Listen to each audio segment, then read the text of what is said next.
All right. Howdy, howdy, howdy, internet people. We're going to get going. I'm just getting a couple things going. So, we're going live on Twitch tonight, folks. We're going to be doing some keyboard stuff. We'll probably be on here for, I don't know, 2 or 3 hours. So, we're not doing any type of build. We're going to kind of showcase tearing down a board, actually. So, I'm just doing some stuff on Discord right now. So, yeah, welcome, friends. Again, if you're coming on in, welcome. I'm just going to put this on some different Discord channels and saying that we're going live right now. So just kind of welcome everybody. It's going to be a fun time, everybody. So, all right. So, yeah, give me a second. Let me just put this on some of the Discord things. We're going to be on air for a little bit tonight. Figured I want to showcase how we tear down a board.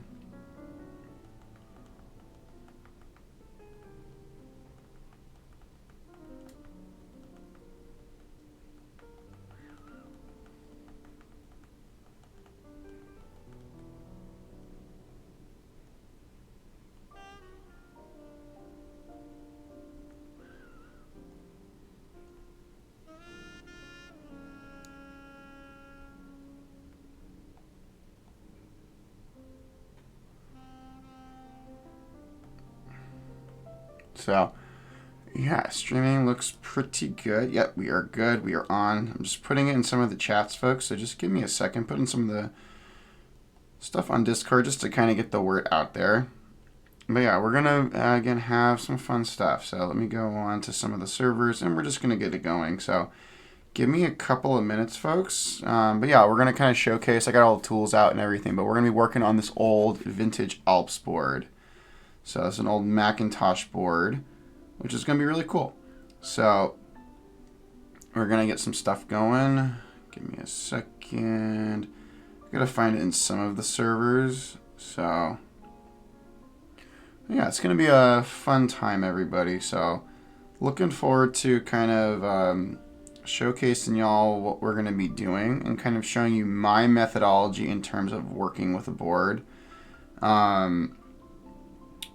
Give me a second. All right, yo, what's up, Parrot? What's up, dude? I'm just putting some stuff on Discord that we're going live. Just give me a second, my man, and then we'll kind of show y'all what we're going to be doing. So it's a really, really cool thing. So I'm really some people were kind of asking, how do we restore boards? So that's what we're going to be doing today. So this is a board I got in that needs to be restored. This is the one that has salmons, yeah. So I'm just putting this in a couple of Discord servers and just kind of putting it on the socials that we're just going live. I had some stuff I had to take care of, and I'll kind of talk about something I picked up today and kind of the issues we are having with it. So give me a second, friends. Doing it. All right, we are going to...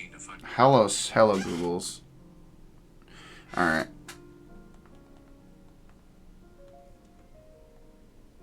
All right. Let me grab one other link. All right. But yeah, I think it's going to be good. So let me just do one last post here, and then we'll get going. So we're probably going to be on here for like 2 or 3 hours. This takes time. But some people were kind of asking, what's my methodology on like tearing boards down for restoration? Because we're mainly focusing on restoration. We have some modern builds coming up that we're going to do. But we're mainly focusing on some restoration stuff that we're doing. So what we're going to... Let me stick it up here. There we go. So friends, I'll show you what we're doing. So... this is a vintage Apple Macintosh board. So this is an Apple Extended Keyboard 2, model M3, so model M3501. So what's up, Fade? So we're what we're gonna do on stream tonight is we're gonna tear this board down. I'm gonna kind of show you my methodology, kind of walk through if you want to.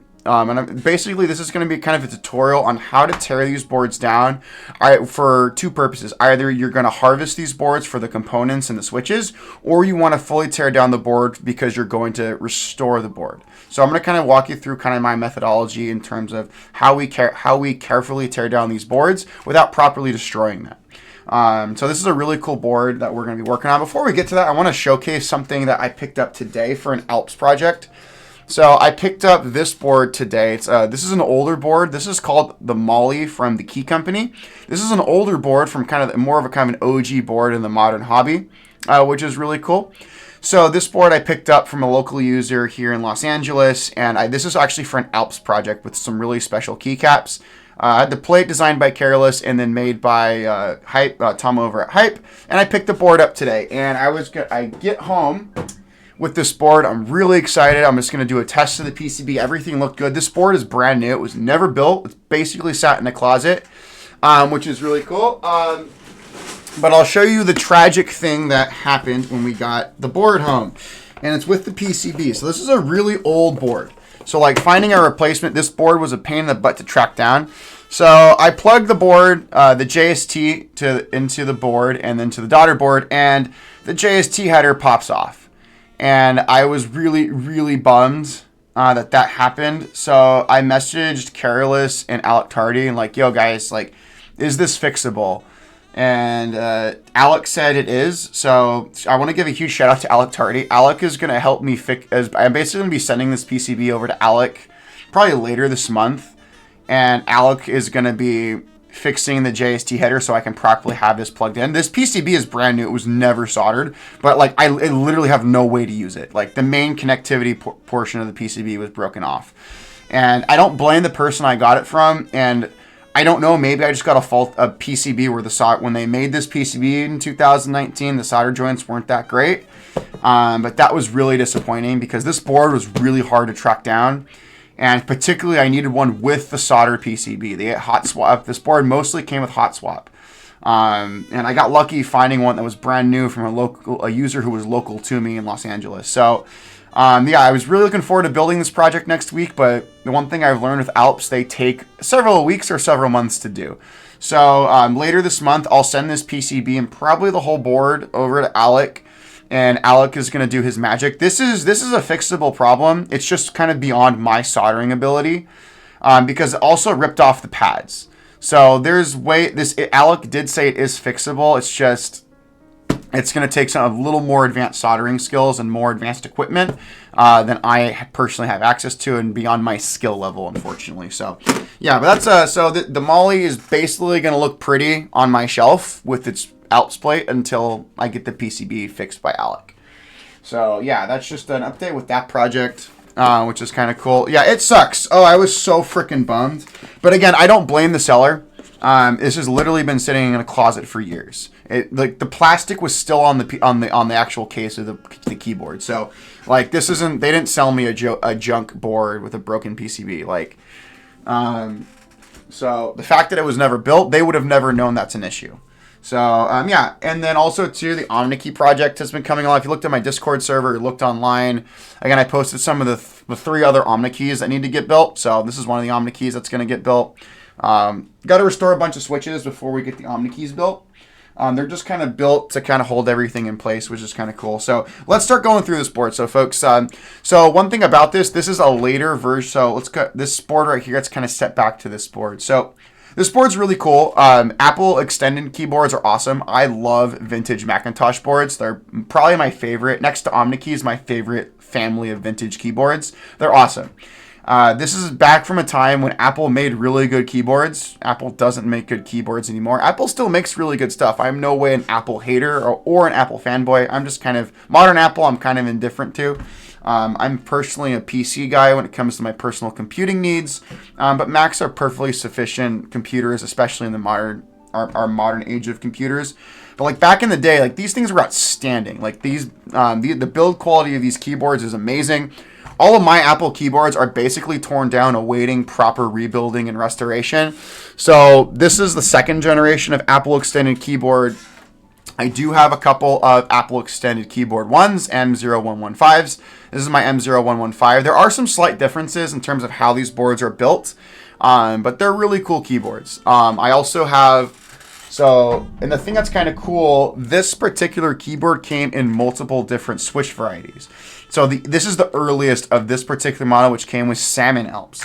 And these salmon Alps are surprisingly good, believe it or not. These are actually in really good condition, which is actually, considering how clapped this keyboard is. I haven't opened it up. I did test it. It does work. But these are really, this is the earliest of this particular model. I have the 2 other models of this particular keyboard that came with ivory and white ivory switches. So I do have both of those cases, and those boards are also awaiting proper rebuilds and whatnot. So, but all my Apple boards are pretty much torn down. So this one will be really cool to kind of tear down. So with this particular keyboard, let's kind of get into it and whatnot. So let's kind of go through. So let me get my screwdriver out of here and we'll get this board opened up and we'll kind of go from there. So let's get this going and we'll start gathering parts for this particular keyboard. So there we go. So it's just one screw right here. So let's get that one opened up and then we'll kind of walk through how we kind of tear this puppy down. So there we go. And then it should just kind of pop off. The top should just kind of come off. Okay, I need to get a little spudger thingy to kind of get the seams here. So what we're going to do is we're just going to get this little spudger and kind of go carefully through the top. There are these kind of plastic tabs that kind of hold the uppercase. There we go. So we got our uppercase assembly taken off. And we'll take that off, and there we go. So you can kind of see the upper assembly. One thing about this, there is a date stamp on this on these keyboards. I have no way to decipher. I've kind of asked people online, how the heck do you read this? And I have no idea how I read that. So yeah, so I really don't know. So unfortunately, so we'll never really know again, on these keyboards, they started making them in 1989. And they were pretty much made till about 1995. So that's basically the year range I have for these particular keyboards. But I don't know, because like some of my keyboards are like my Omni keys have exact date stamps when they were manufactured, like to the day, month, and year, which is really cool. So I really like that. Just you can kind of trace the history of these keyboards. But one thing that we are going to do, we'll do it off camera. One thing about this is you can see this top case is really, really yellowed. I do not. Some people are interested in getting rid of that yellowing through something called retrobrighting. You can basically stick this in hydrogen peroxide and leave it out in the sun or ultraviolet light, and it kind of restores some of the white, the yellowed plastic back to its original white.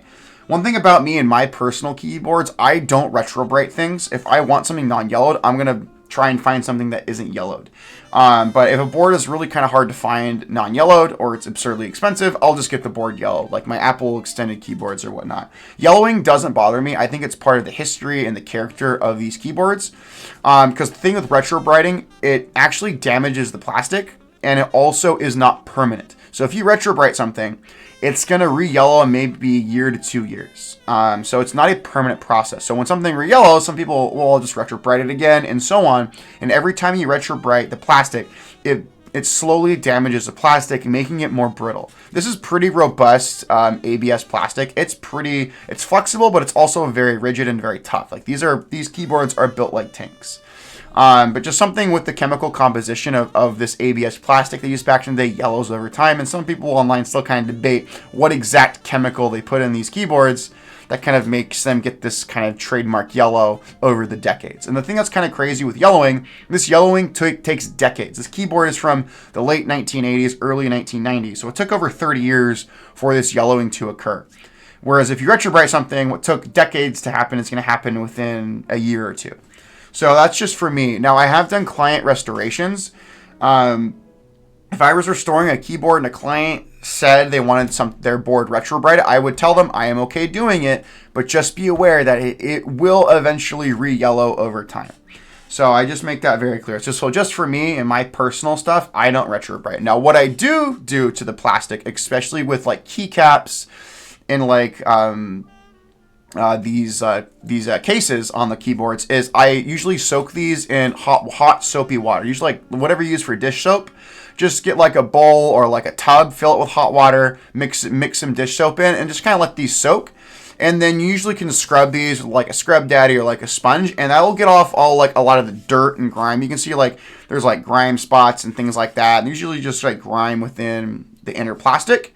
That especially in some of these corners right here, you can get a lot of that. So that's usually what I do, and that doesn't damage the plastic. That just kind of scrubs off a lot of the dirt and grime. Because one thing is you can see within this keyboard, it's very, very dirty. This is not the dirtiest keyboard I have seen. This is actually pretty good condition, all things considered. I've seen some keyboards that are absolutely disgusting. I've had keyboards with food, water damage. So this is in surprisingly good condition, considering how old this keyboard is and how yellow the top case is. So, but definitely, again, hot soapy water is the best way to kind of clean off the dirt and grime off of keycaps and also the bottom and the top cases of these vintage keyboards. I'm not going to do that on stream because I can't move my streaming setup to like my freaking kitchen sink.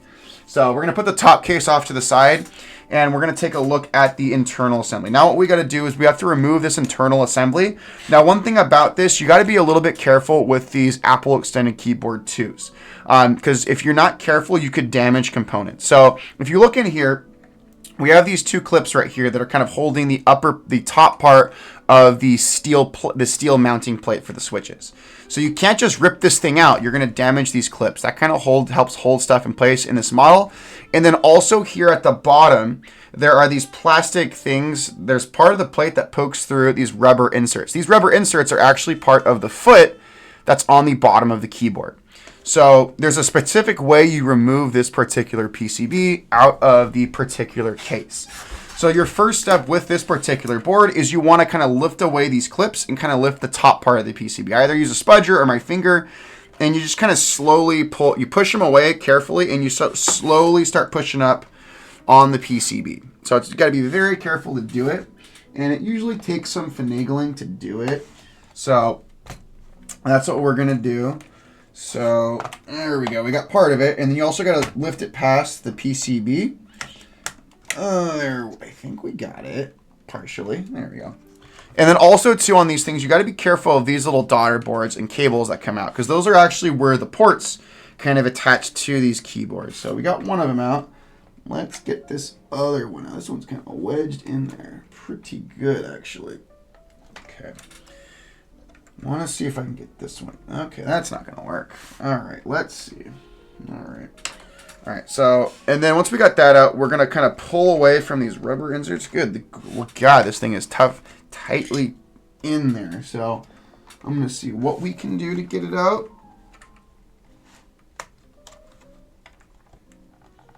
Yeah, that's in there. Holy cow. Okay, we got it past these 2 clips, so I think we're just going to kind of figure out how we can safely remove this. All right, yeah. So that's the one part about this board. There is a particular way you got to take it out. And when I first got harvested one of these boards, I just kind of destroyed the case because I didn't care. The one thing about this particular Alps keyboard, it's a very common Alps keyboard, especially you find it with ivories. Like most of the time you find these, when you find this particular keyboard online, it's going to come with ivory tactile Alps. Like the salmon one is probably the hardest one to find of this particular model. And then to kind of a more or less common one, which is the latest version, is one with white ivories. So, which is kind of a later variant of ivory Alps. So, but yeah, I have the ivory and white ivory. I've been looking for a salmon one, and thanks to Blue Keeps, there we go. We got it out. That was a fun time. We just kind of pull it away, and it'll pop out of these rubber spacers. So there we go, friends. So we got that out. That is actually surprisingly not as clapped and dirty as I thought it would be. So yeah, that is actually really just dusty. That's not too bad, to say so myself. So we're gonna put that to the side for right now, because we're gonna tear apart the actual case first. So yeah, the bottom case isn't that bad actually. So we have this portion right here that kind of prevents stuff from shorting, which is nice. But this is a plastic case, so shorting with plastic. If it was a metal bottom, that would be more of a concern. So we're gonna pull this out, because we're gonna pull this kind of shield out from the bottom of the case carefully. I don't want to rip it. I usually just remove this because we are going to be soaking this bottom case. So we just want to carefully remove it. These ones are going to be tough pulling them out. Okay, let's see. There we go. And there we go. Cool. Awesome. So yeah, that's pretty good. So yeah, this one's not too dusty. I'm just going to wipe it off. We're going to put it next to the top case. So that's pretty good. So yeah, we'll put that shield when we reassemble the board. We will put this back in the keyboard. Now, we're still not done with the bottom case. There is this foot mechanism. So one thing about this, the first Apple extended keyboard had a fixed angle. What's cool about this keyboard is there is a mechanism in here that allows you to adjust the height of the keyboard. Now, the problem with this mechanism, it gets broken pretty easily. I don't see any parts right here, but all the mechanism to adjust the height of this board is right here. So we're going to remove this foot. Because we want to restore all these components. So we have this wire, it's kind of this spring. So we're going to take that out, toss that to the side, And then we are gonna, there's a clip right here when we want to remove our little foot here. Oh, there's that. So we've got to be really careful how we remove all this stuff. I'm just kind of seeing how it's been a minute since I've torn one of these apart. So we just want to make sure we tear everything apart correctly. Because again, like I said, we're trying to preserve everything. So this one is kind of a pain in the butt. Tearing down this foot here. I think I need to go to iFixit's website and see how the heck I tear this down. So let me get my iFixit open up. Okay. Apple M3501 teardown. Yeah, I always forget how to do it. So iFixit is right here. So here, heck, I'll show you all my, I'll share my screen really quick and we can go to iFixit. So yeah, so here's iFixit right here. So let's kind of see. This is one that they restored years ago. Again, I've done that. Blah, blah, blah. I know that. We pulled the thing out, but we really want to tear this out. Okay, we tore that out. Okay, we've gotten that out. Yeah, that thingy is not here. Oh yeah, we'll move the rubber feet. So, let me turn off my screen. Let me turn off screen sharing. So, screen sharing, turn off. Thank you. All right, so we're going to remove this rubber foot right here. So this will pop out. So we'll take this rubber foot out. Perfect. So that rubber foot comes out, which is nice. So throw that to the side. That'll get cleaned. And yeah, it's surprisingly not as clacked. This is in really good conditions, all things considered. Now let's go back to that iFixit page on my end, and I want to see.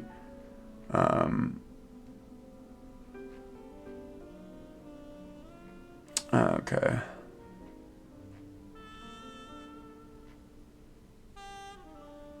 All right. All right, give me a second. I'm trying to find something. Yeah.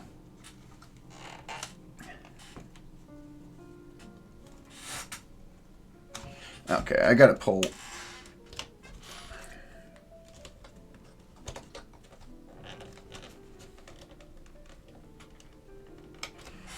Oh man, this is really gonna suck. All right, I got that piece out. Thank God. That one was hard. That was very difficult. And then it's this portion. All right, I think I know what we're doing. Kind of. Don't ever ask me what I'm doing. I know what I'm doing. So then there's these clips right here. So I got this middle portion out. You can see that's kind of those little kind of serrated part right there. That's the part that helps you adjust. So yeah, there's a lot of parts. This one, actually this case is a little more complex, is way more complex than the Apple Extended Keyboard 1, the M0115. So yeah, it's a little more, there's way more parts and way more that's going on because Apple decided to put this adjustable foot mechanism in the bottom of the keyboard. Again, this really kind of sad part is these do give out, unfortunately. So, again, most of these mechanisms are just kind of destroyed, unfortunately. But, yeah, we got it. So, that's our bottom case. That is pretty much fully disassembled. So, there we go. We got that whole mechanism out of there. And, yeah, so we're done pretty much tearing down the case. Those are all the parts. And let's go over to our actual PCB. So, let's go to our PCB assembly. So here we go. So whenever you work on Apple Extended Keyboards, one thing to be mindful of are these little dotted boards right here. So the Apple Extended Keyboard 1 and Extended Keyboard 2, as well as like the M0116 keyboard, the Apple Standard keyboard, have these. These are going to be your Apple desktop bus ports. So these use their own proprietary port because Apple is being Apple since forever. So this was kind of Apple's port that was kind of a competitor to like PS2, which was IBM's standard. So ADB takes its own special converter. So if you want to get these, if you get these keyboards and you restore one and you want to use it with a modern PC, you're going to need some type of converter to convert ADB to a usable USB signal so it can communicate with your modern computer. So that's just one thing to kind of be mindful of. But also these ribbon cables, you don't want to snap these off. So while you're working with the keyboard, be very mindful of these two ribbon cables because you don't want to break those. Because if you break those, then the PCB is kind of useless. And it is fixable, but it's just kind of a pain in the butt. So you don't want to do that. So What we're going to do first is we are going to be removing our keycaps. Now, one thing about Alps keycaps is the fitment on Alps keycaps is very tight. And also the stem on Alps keycaps is very, very small and very, very thin and easily can break. You can actually damage Alps keycaps if you do not remove them correctly. So what you're going to want to do is you're going to want to have a proper keycap puller. Do not try to pull these off with your hands. You're not going to be able to pull them. These are going to be really, really tight. And if it's really difficult for you to remove the Alps keycaps, that's pretty much a good sign that they've never been removed. So there's 105 keys on here that we got to take off. Because again, we're going to clean up these keycaps. And one thing about these old Apple keycaps, these are dye sublimed PBT keycaps. So these do not yellow, except for the spacebar. The spacebar are made of ABS plastic, but every other keycap on here is made of PBT. And when you throw these in hot soapy water, let them soak for a couple of hours, these things clean up beautifully and look awesome restored. So I love Apple keycaps.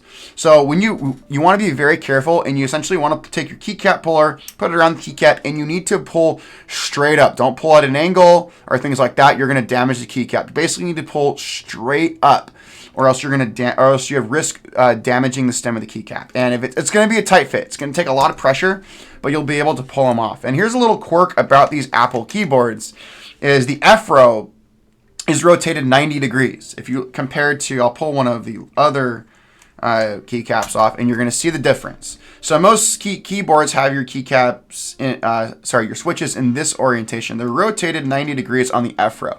So these keycaps are really cool to use in modern keyboards. I'll pull out one of my keyboards that we've used Macintosh keycaps on. I've done quite a few builds, and you can see again, this is my Frog Mini Ligera.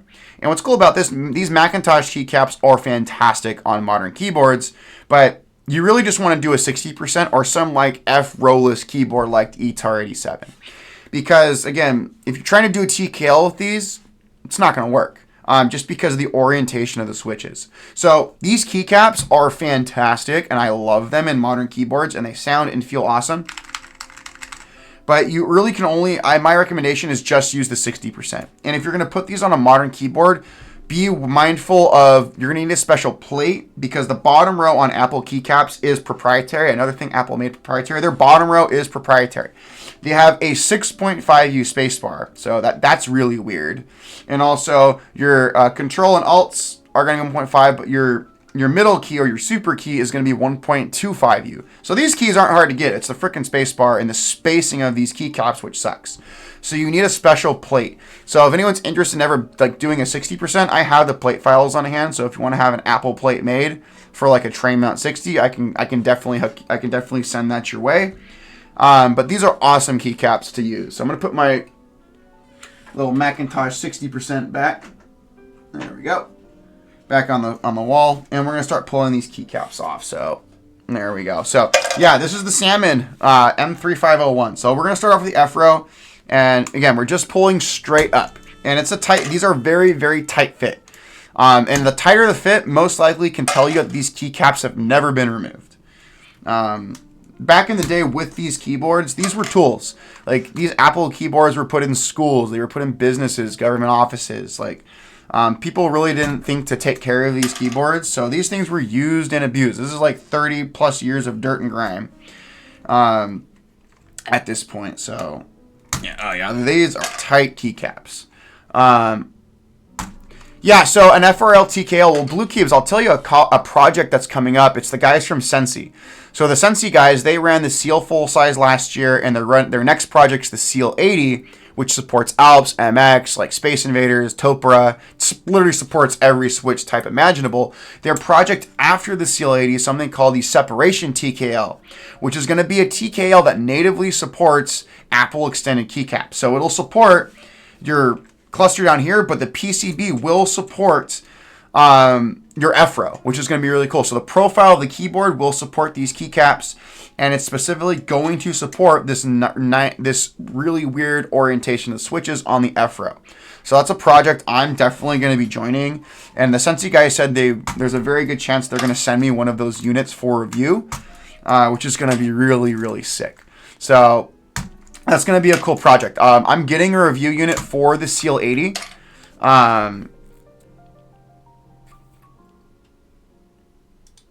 Yeah. Yeah, so it's going to be really cool. Like, yes, so the Sensi guys are huge vintage enthusiasts, and they're going to be, the profile of the case is going to slope up to accommodate the profile. Another thing about these keycaps, they have a very unique profile, and let me pull up my 60%, and you'll kind of see the profile and see just another quirkiness. The profile of these keycaps was kind of tuned to the shape of the keyboard, and as you can see, if you put them on a modern board, especially on a 60%, you're going to have this slight gap right here because, again, the profile and curve of these keyboards is very unique. I'll pull up my Apple Extended Keyboard 1 case, and you're going to just look into my little selfie camera. You can see they have a very unique profile. They kind of slope up, and the keycaps slope up as well. So that's kind of the interesting thing with this. A quirk, if you do put these in a modern keyboard, like, you're just going to have that little gap at the very top, folks. So just most people I've done client builds for with these keycaps, they don't really care. I don't care. They look freaking cool. So that's kind of a cool thing. So yeah, but the separation TKL, the Sensi guys still they're in their early prototyping stages with that. They have a prototype and they're still working out how that board's going to work. And their priority is the Seal 80. The Seal 80, I think is still going on a Chinese group buy. I think once that's done, they're going to do the international group buy for that one, which is going to be super, super awesome. So, but yeah, we're pulling off this. But yeah, you can now that we have the whole F-row off, you can also see too with these keycaps, part of what makes them so you really can't use them in modern like keyboard builds is that stem is ridiculously tall. So that just, in addition to these switches being rotated 90 degrees, you also have the issue of how tall these stems are. And the stems are very tall to accommodate the keyboard case that they were built for. So, all right, folks, we're going to start taking off the keycaps of our, again, navigation cluster and then our numpad and move over to kind of our main cluster. So that's what's really kind of cool. So, again, we are just pulling straight up, and that usually protects our keycap stems from being damaged. So you don't want to pull an angle. You just literally pull straight up, and they usually pop off. So it takes a little bit of force to pull these off. But yeah, this is dusty, but trust me, this is actually pretty good condition for this particular keyboard. So this is actually really good. So I really like how this one's shaping up. So we're just going to start pulling them off. So the switches, they're not scratchy. These feel really good. Like, I mean, outside of the plate being kind of dusty, like there's no rust I can see on the plate so far. And it's really, this is in really good condition. So these are really good condition switches. I mean, I've had pretty good success with Salmons so far. I mean, my Salmon AEK and my Salmon M0116, both of those are in really good condition too. So I'm not too worried about those boards. So, but yeah, I literally have 3 of the 4 Apple Salmon boards now. I just need to find a 2GS. And oh yeah, Salmons are great. The Salmons I have in my Frog Mini, fantastic. Like that's probably one of my favorite 60s to type on. I love Salmons. Like next to oranges, they're probably my favorite tactile Alp, and they're pretty easy to get a hold of. And again, I'm going to be putting Salmons in one of the Omni keys, and I'll probably put a Salmons in one of the FK2001s. I have 5 FK2001s that got to be restored. So kind of my restoration queue is going to be finishing the OmniKey project. Once the OmniKeys are done, we'll do all the Apple boards, which, well, let me count how many freaking Apple boards we got. We got a truckload of them. 3, 4, 6, 8. I have 8 freaking Apple boards we got to freaking restore. So there's a lot.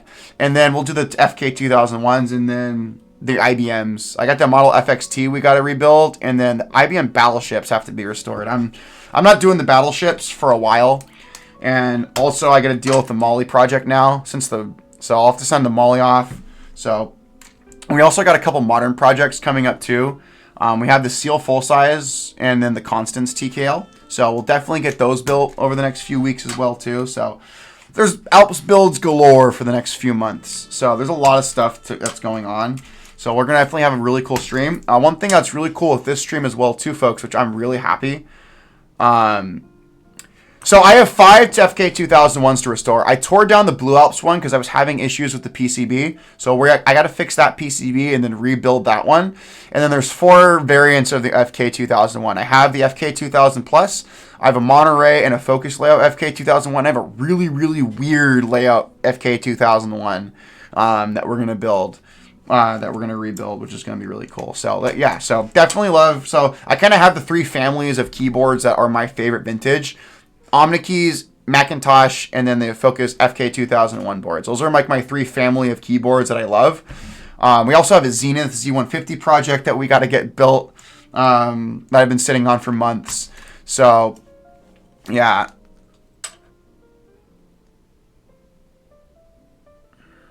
Oh, what's up, 3D? Oh, nice. Oh, nice, 3D. Yeah, dude, definitely let me know. Oh, hi, 3D Keycap. It's all good. It's all good, 3D Keycap. No worries, my man. But yeah, it's cool. So like, yeah, these Alps keycaps are really cool. It's all good. I mean, we're working on keycaps right now. So, all right. So we're gonna leave the stabilized keycaps right now. I usually do those last because having the stabilizers is kind of a pain in the butt. So we're gonna pull these off. But yeah, we got a lot of really cool things. Nah, dude, it's all good, dude. So, yeah, but these are really cool. This is a really cool board. So, we're just pulling off the... And, again, with these bigger keycaps, again, also be mindful you want to pull these off kind of straight up. So, there we go. So, pulling off my modifiers. And we'll also talk about the caps lock. Oh, hell yeah. Caps lock is... White one. Sweet. Oh, there we go. Cool. Pull off our tilde. So, we're getting to the fun part, folks. So, yeah, these keycaps are awesome. So, one thing about these Apple keycaps, too... So, yeah, no, I haven't done again, I just built the Blue Alps one. I built it off stream, and we were having trouble with the scroll lock LED is broken. So, I need to replace that LED. And then the F7 key, for some reason, was not working. So, I need to do some more troubleshooting. So, what I did is I disassembled that, and I put the Blue Alps, I lubed and restored, and I put them in the Omnikey, the Gold Badge Omnikey. And so, yeah. So, I still have a Blue Alps vintage board. Like, this Gold Badge Omnikey never leaves my desk. Like, this is...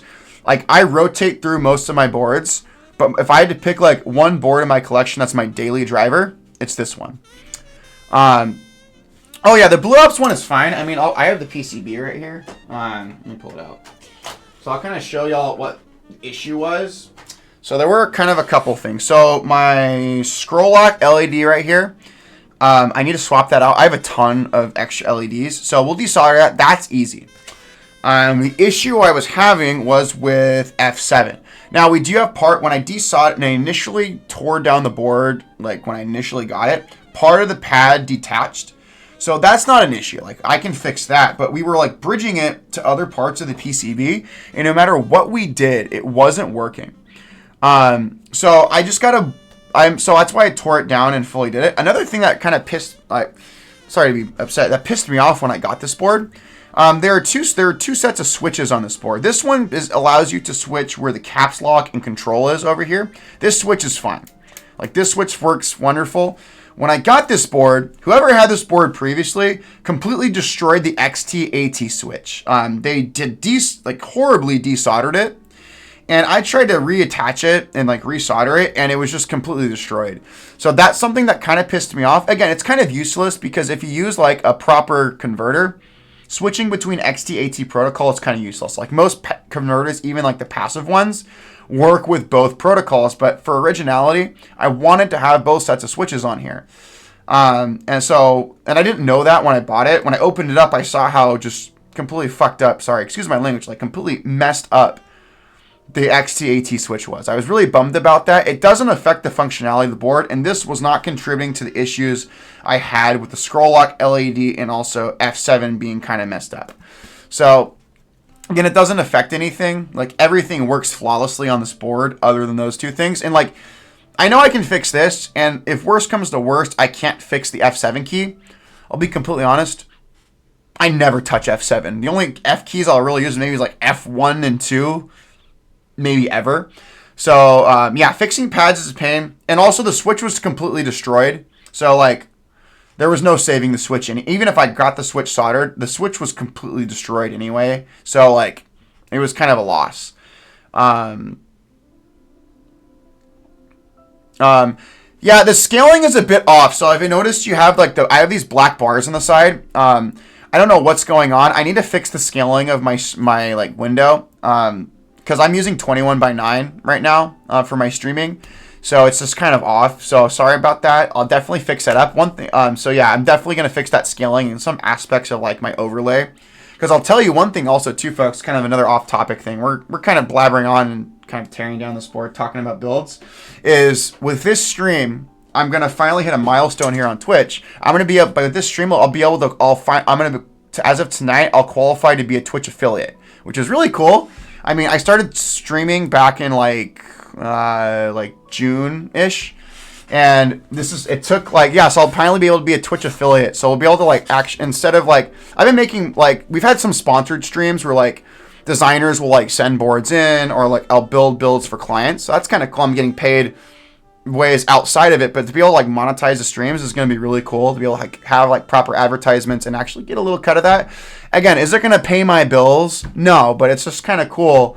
Like when I started streaming, that was never my intention to like get big or like be like a Teja or like an Alex. I'll leave that to the professionals.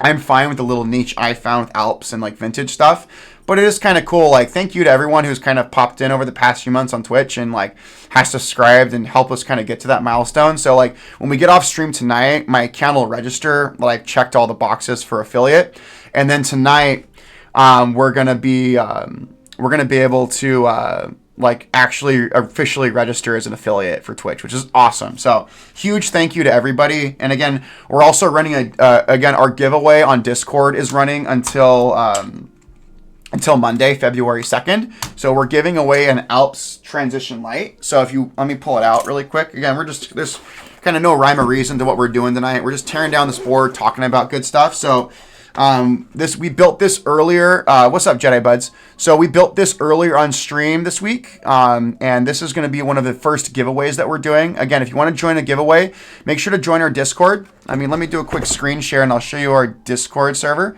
Let me go to full screen on Discord, which is really cool. So if you go over to Discord, again, you go over to our Discord, Finley Design Works, and then you're just going to go to our giveaways tab right here. And all you have to do is, again, make sure you're a member of our server. And then you just want to go to giveaways, the giveaways channel, and just click that blue participate button. We have 73 people who have entered. It's a global, worldwide giveaway. And again, whoever wins it, we'll make sure we'll find a way for you to get into that we'll get the board to you. I'm not locking it to the United States, but folks, if you want to win this, again, please join our Discord and then go to the giveaway channel and just hit that participate button. And this board could be yours. It's a Swag Keys transition light built with Alps white clicky switches, which are a really good clicky switch. And it's built with Matthias white keycaps, and it has a polycarbonate plate. So we're kind of going with the full polycarbonate theme on this board. And one thing about Alps, they sound fantastic in polycarbonate cases. So Alps are very resonant, and I like my big metal modern builds, but something about polycarbonate cases just really make Alps sing, especially clicky Alps.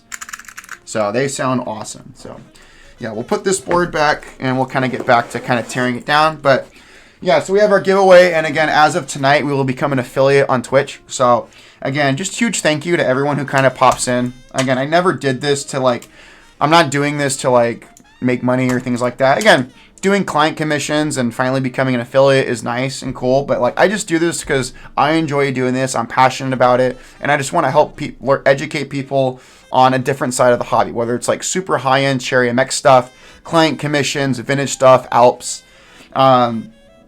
It was kind of cool. Like, I'll tell you a story that kind of made my day today. So someone posted on Reddit today in r/mechanical keyboards. Actually, let me go on Reddit and I'll kind of show you guys the post. It just made my day. I do want to give someone on Reddit a shout out. So let's go to Reddit, r/mechanical keyboards, and I'll show you guys the post. It genuinely made my day. Let me get my screen share going. I want to just show. I think it's better to show you guys.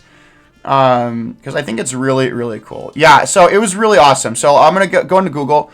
So we are going into r/mechanical keyboards, and I got to scroll down to find this post. So someone posted an Alps build today. So let me go to, not best, we want to go to new, because it was now we got it set. So let's kind of scroll down. Someone did an Alps build today, and it just genuinely made my day, because this is part of why I do this.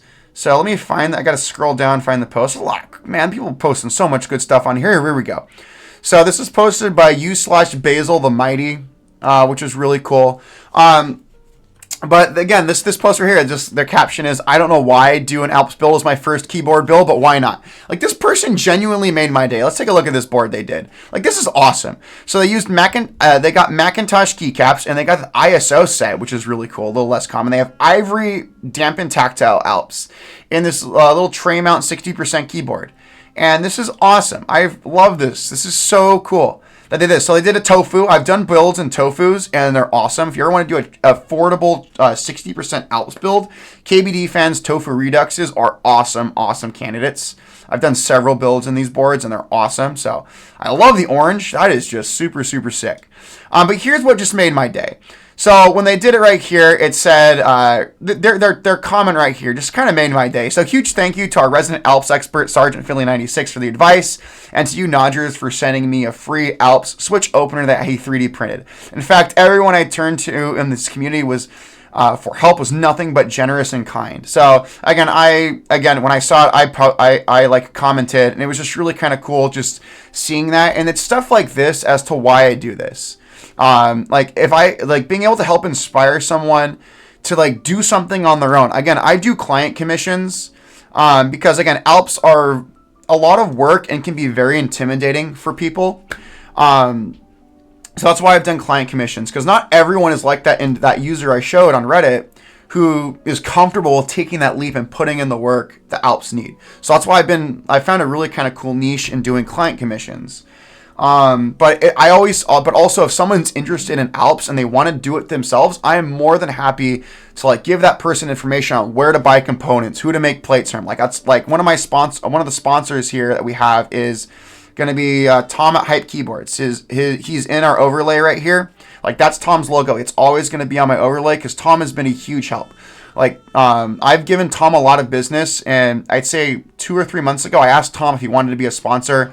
And he said absolutely. So like pretty much all my plates now are made by Tom over at Hype Keyboards. So if you ever need plate work, Hype Keyboards is the way to go for Alps, especially Alps plates. He's become very experienced in what he's doing with Alps because of my stuff. But like again, I always help people, also pointing people to Careless and Carolingian.com for like PCBs or Apple T. So like I'm really happy to point people in the right direction. And what I've also done for people is like I've offered services of like harvesting or restoring switches for people.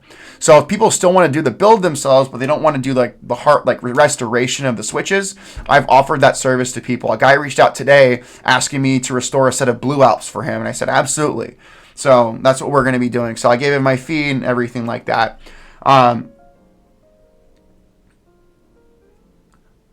Oh, dude, thanks, my man. Like, again, like, Keep Life was amazing. One thing I do when I go to meets, I love talking to people. I love talking about builds and just inspiring people to have fun in this hobby. Again, Alps is a very expensive side of the hobby. That's why I tell people. But there was a story, I've shared it before on stream when I was at Keep Life. I was walking around actually showing people my Ligera Macintosh board before we kind of were let into the hall. And there was a guy who had a Nagara Mini. And I told him, oh my God, dude, I love your Agar. That's an awesome board. And he said, dude, I'm kind of embarrassed by it. It's like, it's a budget board. Like I'm seeing all these like uber high-end boards of like several $100s or even several $1,000s. And here's what I told this guy with the Nagara Mini. I said, dude, who the hell cares?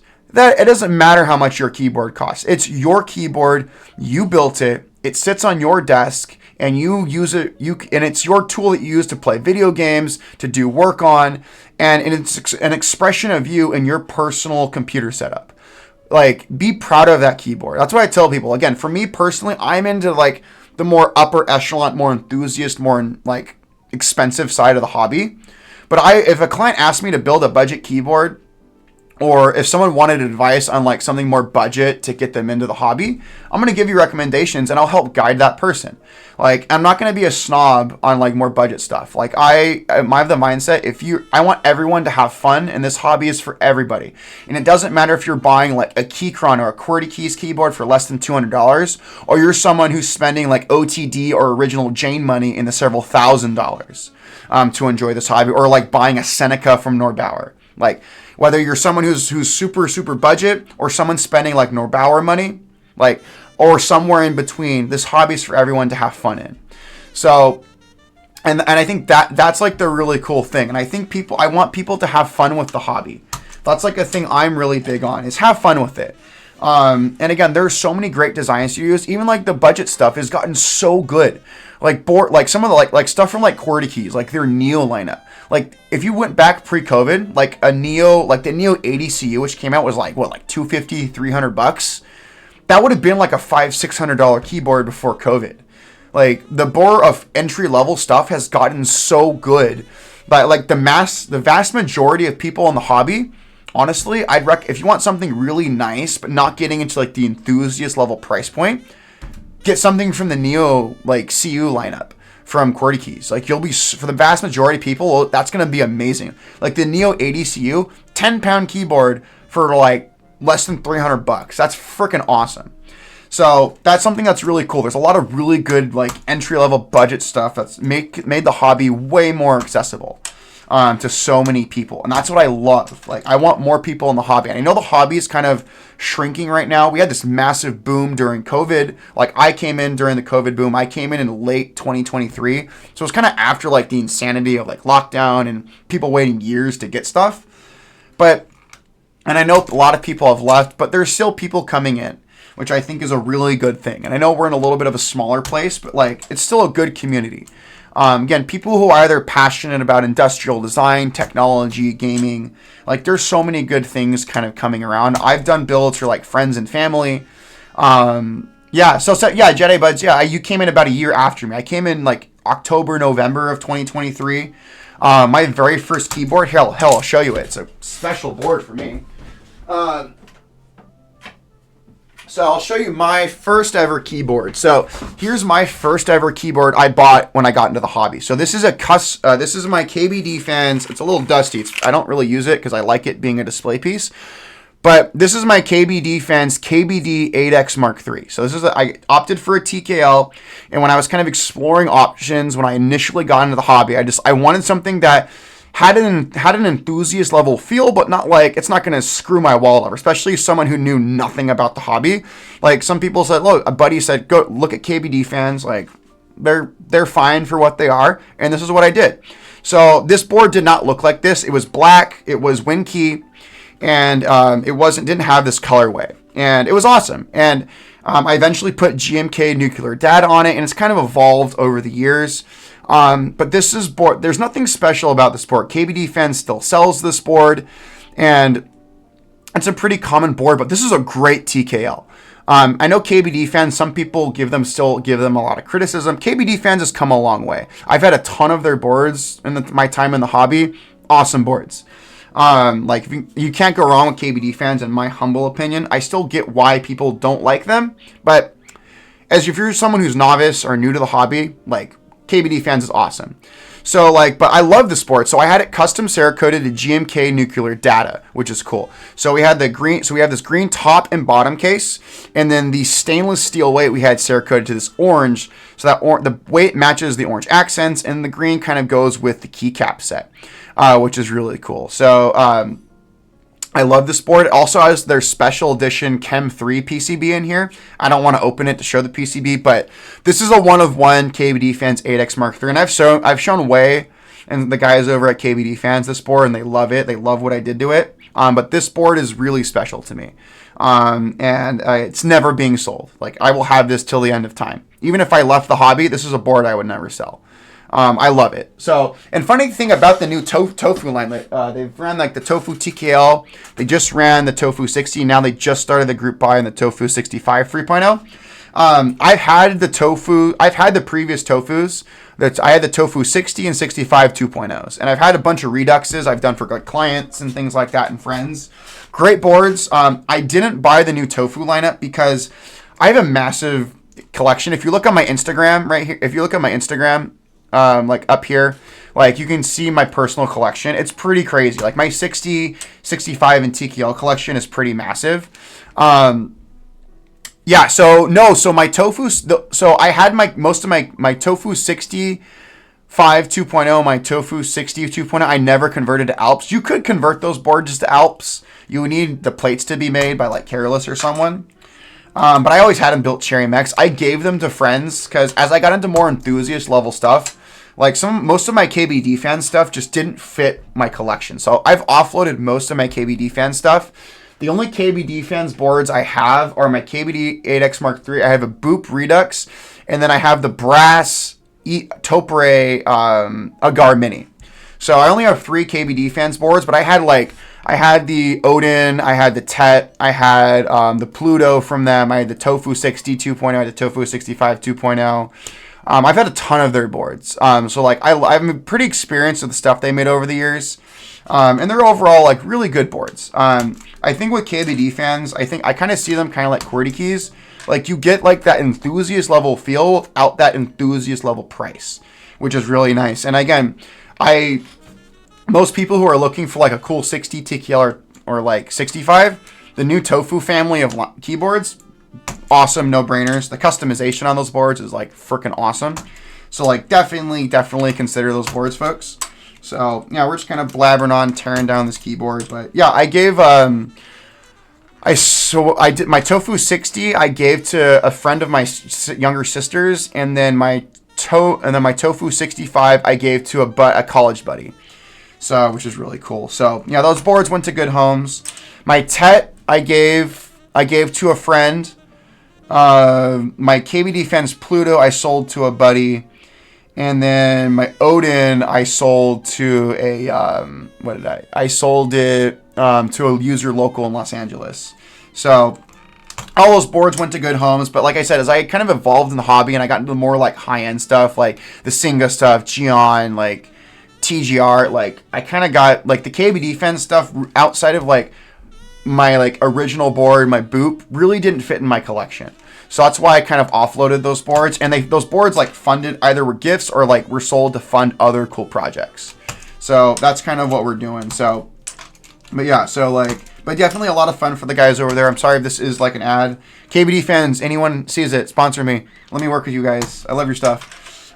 Just kidding, guys. I don't do that crap. But yeah, there's definitely some design studios like I genuinely trust. I mean, like again, like. Some of my favorite design studios like KBD Fans, Gion Works, Singa.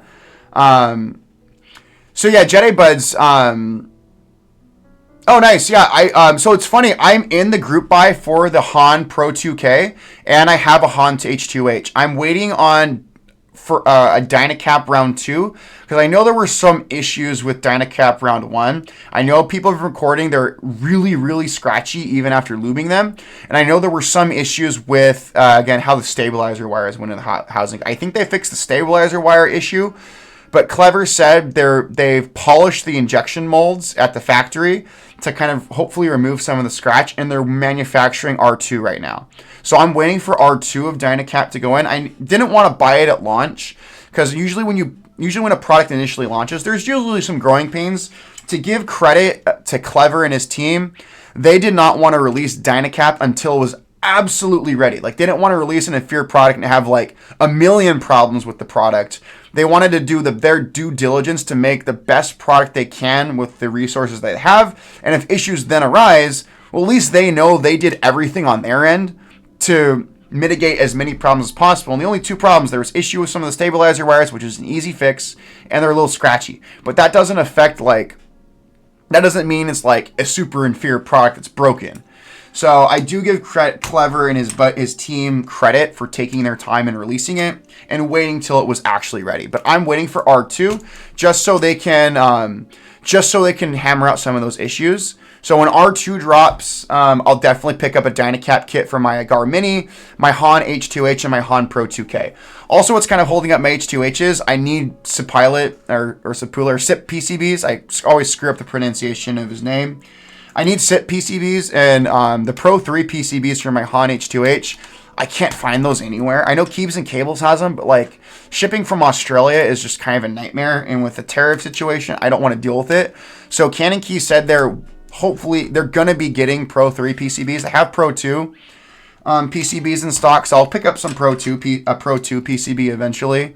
But yeah, I'm just kind of my Han like H2H and Pro 2K are long-term projects. Like one thing I've kind of learned as I got into Alps is builds are like, whether it's Topra or Alps, they are long-term projects that take time. Like my Cherry MX builds, I can throw them together in like an evening. When I get a board, I can throw it together the same day.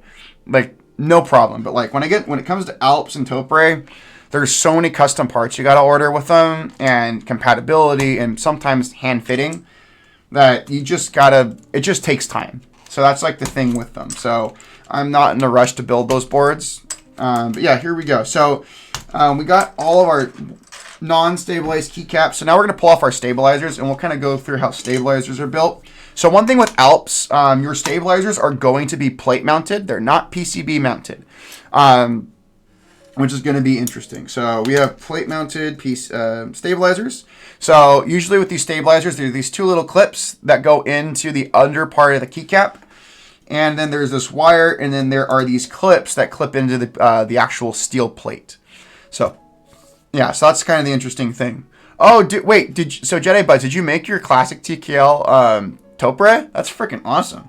That is a sick project. And another thing with Topra too, I know people also within the Topra community, polycarbonate cases, I think a lot of people agree sound the best with Topra. Like the original HHKBs were polycarbonate. So like I have my MM Studio Class 80 and 0413 are full metal boards that are built Topra and they're awesome. But I've had like factory HHKBs and they're awesome. But I do like metal cases. Like metal and Topra doesn't really bother me. As I've grown and developed in Alps, I realize clicky Alps at least to me, do not sound good in modern metal keyboards. Because clicky Alps need the resonance of a polycarbonate case, whereas linear Alps and tactile Alps, those sound really good in modern metal cases. So most of my modern metal builds are built with tactile or linear Alps. Which is pretty interesting. So, but yeah, dude, that's a sick build. I mean, the classic TKL, I thought about building one or getting one and building one. I just have so many freaking boards and it just didn't fit into my collection. Who knows? Maybe in the future, I'd be down to like get a classic TKL, build it, and then like give it away. I would just like I really wouldn't want to have it for my personal collection, but I would be totally open to like getting one and then like building it, maybe like testing it and dailying it for like a month and then giving it away, which would be really cool. So, because we are going to be doing some really cool giveaways up in the future. Like we're currently doing our Transition Light one, which is awesome. Once the Transition Light one gets fulfilled, we're going to probably do another giveaway probably in the next week and a half. We're going to be giving away a Test 65, which is going to be really cool. So definitely be on the lookout if you want a custom Test 65 that I built. That's also themed really cool. It's going to come with a really awesome keycap set. So definitely be on the lookout for the Test 65 that we're going to build. So we'll pull up the space bar. The space bar I usually pull off by hand because it's kind of hard to get the keycap puller on that. So I just kind of go on both sides and I just pull straight up and that pulls the stabilizer off, no issues. So again, we do have the longer space bar wire here. So we're just putting those parts to the side and we'll come on over here, folks. So yeah, it's really cool. So we're having a fun time here, folks. We're just kind of tearing this board down. And then once we get these keycaps and stabilizers off, we'll kind of go into how we desolder these switches and also kind of show you the part of vintage Alps builds that kind of suck when you have to like desolder switches. I'll show you the greatness that is bent pins. So yeah, we got those off. So what we're going to do now is I'm going to get my little portion right here, and we're going to start pulling off these clips on the bottom of the keycaps. So that's what we got to do here. So there's these little clips right here. So there's usually holes on the side of them, and I just usually stick something like a small screwdriver in those, and those usually pop out. There we go. So those usually just pop right out, which is really nice. So there we go. And there's our space bar. So one thing about these keyboards, again, the space bars are made of ABS plastic. So back in the day, the injection molding technology really struggled to make bigger parts out of PBT plastic. So that's why you kind of have, that's why back in the day, a lot of these vintage keyboards had ABS cases and ABS space bars, because something with their injection molding technology, you can make larger parts out of ABS, but you really couldn't. So for some reason, they couldn't do it out of PBT. That's just what I've kind of learned through looking at forums and talking to people who are kind of more knowledgeable in the history of these old computers and keyboards. So, and again, PBT does not yellow over time, whereas ABS plastic does yellow over time. So that's part of why these Apple keycaps do not yellow, which is really cool, except for the spacebar. So, but the yellowing does not bother me. It's very much a vibe and an aesthetic. So we're just pulling these clips out from under here. Let's not lose those today. Thank you, computer. So we're pulling those out. Awesome. Looking really good. So yeah, it's going to be really nice. So yeah, folks, after this stream, we'll upload the VOD to YouTube. There's no real build for this one, but it's just kind of a general stream. But we're going to be an affiliate going forward, which is going to be really awesome. Yeah, dude, Apple boards can yellow to insanity. It's kind of crazy, which, again, the yellowing doesn't bother me. I really like it. I just think it's part of the history and the character of the keyboard. And that's something I really enjoy, so, about these old keyboards. So, all right, cool. Just checking any of the Discord chats that pop up. See some stuff popping up. That's always good. So yeah, we're just kind of going there. Awesome, awesome. There we go. So we got all of our keycaps. Now, we are going to be removing some more parts. So there's clips that hold the wires in. So I usually use this little small screwdriver, and we just kind of pop them out. They just pop out. So we're going to pull out those clips, and then I'll get all of our stabilizer parts out of here. But yeah, this is actually in really good condition, all things considered. So who knows? We may not even have to refinish this plate.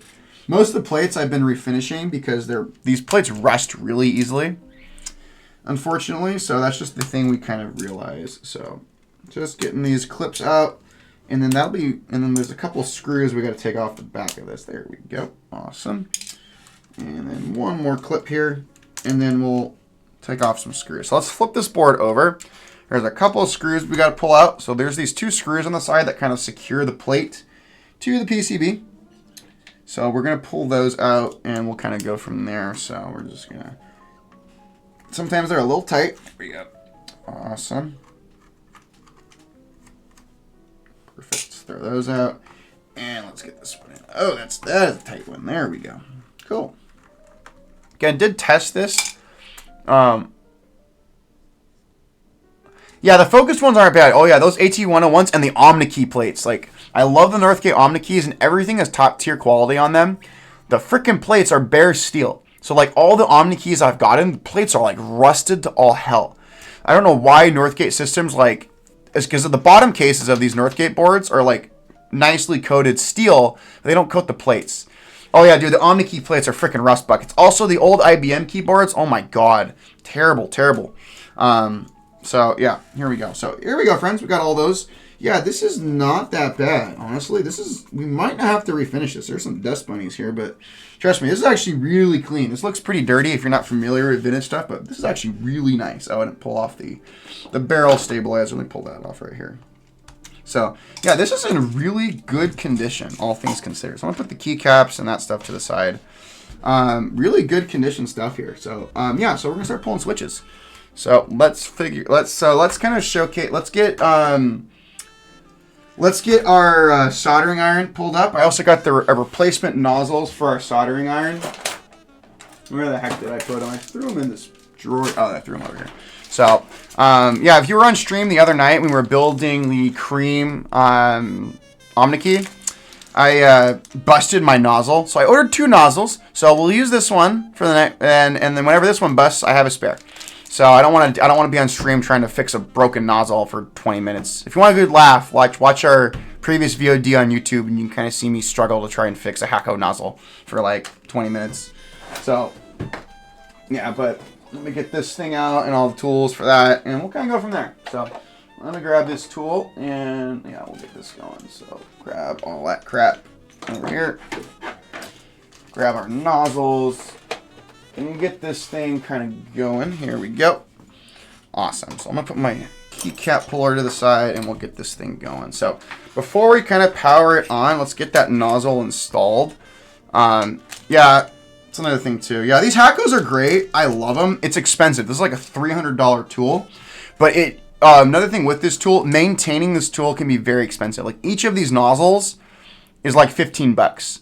So you're going to burn through these nozzles pretty quickly. Also, these solder chambers right here, these also wear out. You're going to go through those. These are like 15 bucks each. And also you need these filters, because if you don't put these filters in, that solder material can get inside your pump and it's just going to ruin your pump. So just be aware, if you get this board, it's going to cost you money over time to maintain it. So it's a very useful and time-saving tool, but it is very high maintenance. So just kind of be aware of what you're getting yourself into when it comes to this particular tool.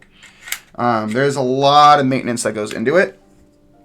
So we got our new nozzle installed. I want to check my chamber and make sure we have no clogs on this thing. And we are good. Sweet.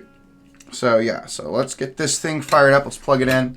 And we're going to start desoldering switches. So, and we also have our trusty multimeter off camera in case we break anything.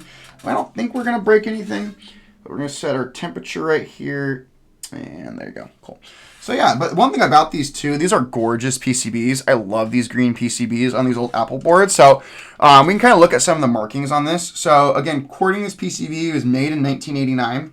This is the trademark. That's the only real date mark we have on this keyboard that I can really read. So that's something that is really, really cool. So I'll let the Hakko heat up. I got to check something while we just going through everything. Thank you. Yeah. So just looking through some stuff. Nothing interesting on the things. I just want to check that. Just checking some stuff. All right. But yeah, it's looking pretty good, friends. Looking pretty good. So put that to the side. But yeah, it's going good. So got the Hakko heated up.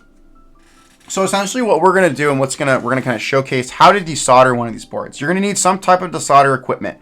Whether you go really expensive and invest in one of those Hakko FR301s, or you use a soldering iron and one of those little hand pumps, it's kind of the same concept. But essentially what we're doing is we're going to heat up this and reflow this solder, and then we're going to suck the solder off the PCB. One thing about these old vintage Alps boards is something they did in the manufacturing process is they would bend pins. They don't bend them all, but bending the pins is a really kind of a pain in the butt. Thankfully, these Apple boards, they don't bend all the pins. I've harvested vintage boards where all the freaking pins are bent, and it's a freaking pain in the butt desoldering them all. But that's what we're going to be doing. So we're going to desolder all the switches that do not have bent pins. We'll remove those, and then I'll show you the process I use to kind of safely remove the bent pins. Because if you just kind of manhandle and mangle these up, you can pull off the pads and damage the PCB, and then reassembling the PCB and getting certain switches to work is going to be a pain in the butt. So we want, Blue Keeps, the hand pump is, I think, probably a less labor intensive one, believe it or not, because there's so much maintenance this tool needs. Like, I love this thing, but good God, is it expensive to not only buy this thing, but to maintain it. And also very time consuming to maintain this thing. So, like, it needs constant cleaning. So that's the thing. I'm probably going to thoroughly deep clean this thing after I'm done with this, because again, this thing gets gunked up. If you don't thoroughly clean this thing frequently, again, it just further ruins parts on this thing. So thankfully, pretty much every part on this is replaceable, but those parts are expensive. But yeah, so we're going to start doing it. We got this thing heated up. Yeah, we are good. We got a new nozzle. So that's what we're going to start doing. So let's get going. So we're going to start going through our unbent pins here, and we're just going to start desoldering the switches. So we're just going to kind of go through. The nice thing about the Hakko, it makes pretty quick work of these switches, which is really nice.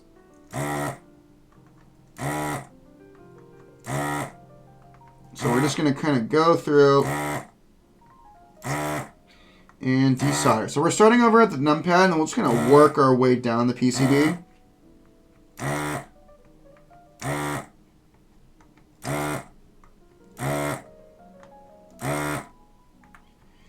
So we're just kind of going through, almost done with the numpad.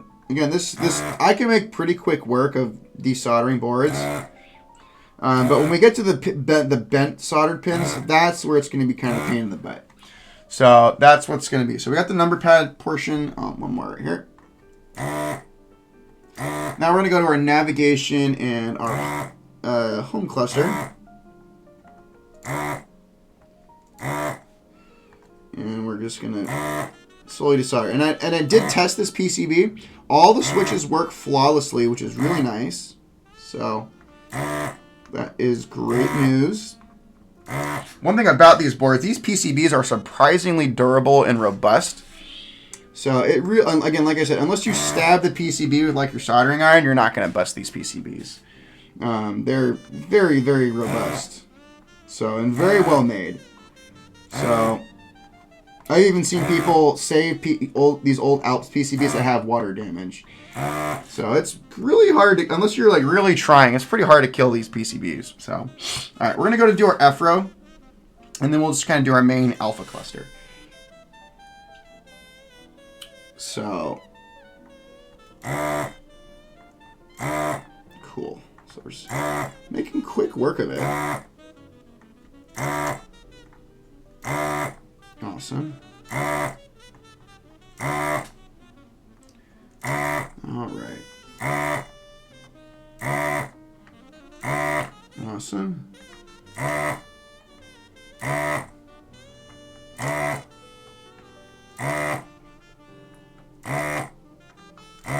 All right, got our F row done, which is awesome. Now we're just going to kind of go through the alpha cluster and desolder switches. Again, the one thing that is nice, this does make quick work of desoldering.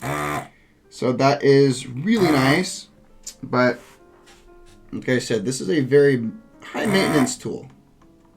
That's the only downside of the Hacko. And again, trust me, it's not, your investment with this tool is not just the tool itself, it's all the replacement and wear parts on it too. So just, it is an expensive tool to own and also operate.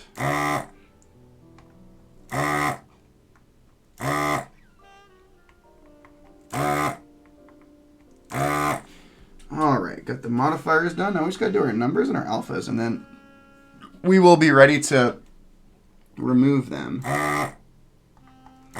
So we're making pretty quick work of it, folks. So, and then once we're done with this board, I have one other little project we'll do while we have everyone on camera to kind of do a little swap on something.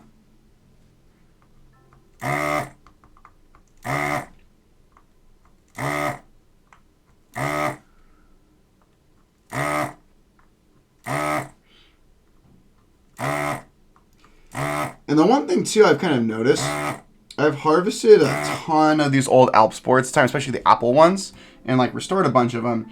There's no rhyme or reason as to which pins have, which pins they bent, which switches they bent the pins on, which is really, really weird.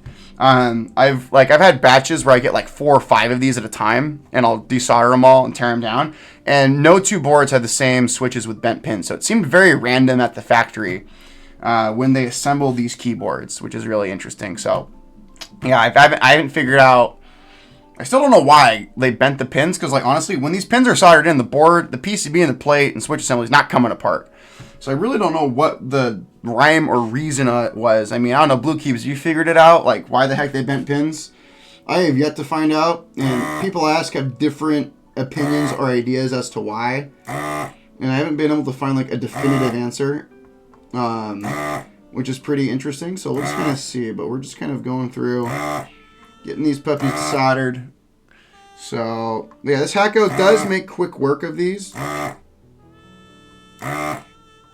which is really nice. Well, usually, and again, each board usually has like 10 to 15 bent pins, especially these Apple boards. Again, thankfully, these aren't like old Dell AT101s or like Mac Touch 1069s.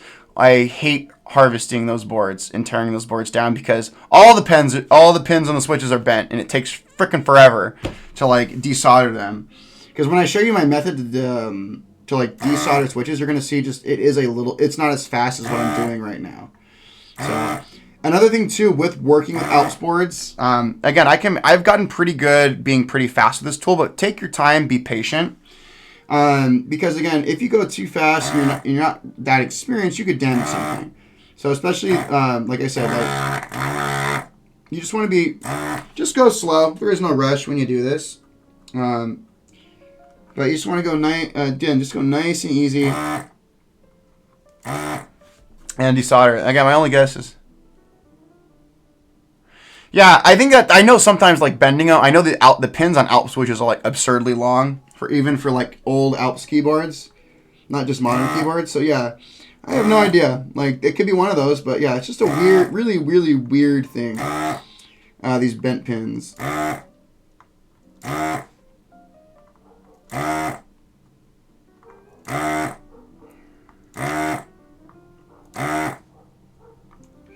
So yeah, we're almost there, getting our unbent pins. So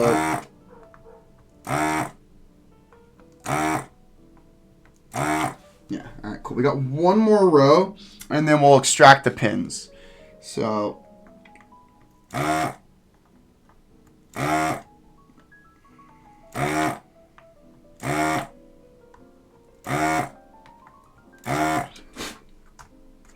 cool, almost there.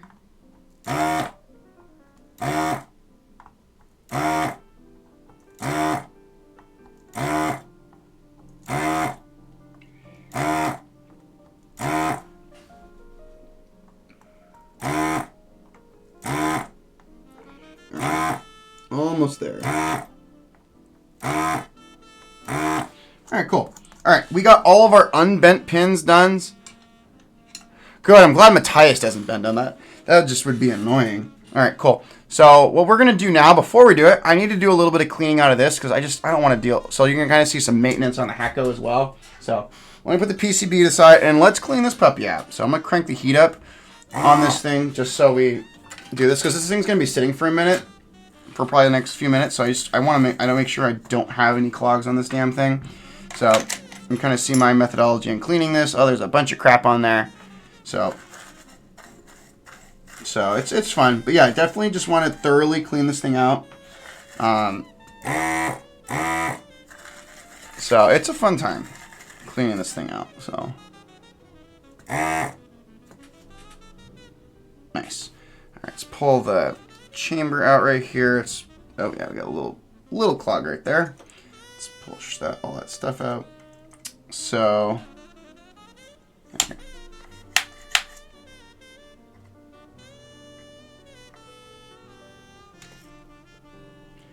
Awesome, that's good. Let's clean out our chamber here. Cool. Just cleaning out stuff. Just getting the Hacko cleaned out because, like I said, I don't want to have to deal with intentional, like really bad clogs on this damn thing. So we're just cleaning everything out there.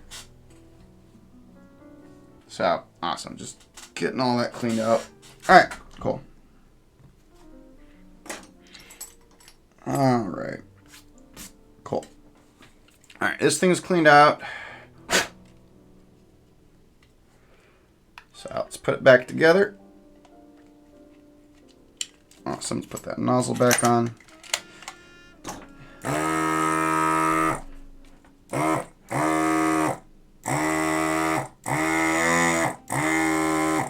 cool.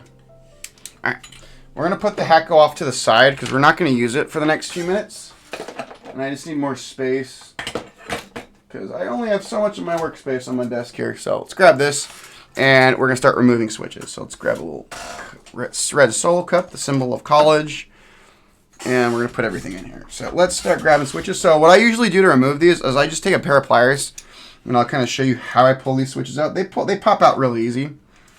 So we're just going to, I just grab the sides of them. And they just pop out like that. So once you properly desolder them, Again, they just pop out, so we'll just pull them out. And just making sure we're pulling out the appropriate ones. That's a nice thing. These things pop out really easy. And they desolder really nice, actually. So that's the cool thing about these boards. So, okay, there's that. Let's go over here. Got 2 right there. Awesome. Perfect. That one. That one. Oop, there we go. Awesome. Let's make sure we're good. Let's pull these arrows right here.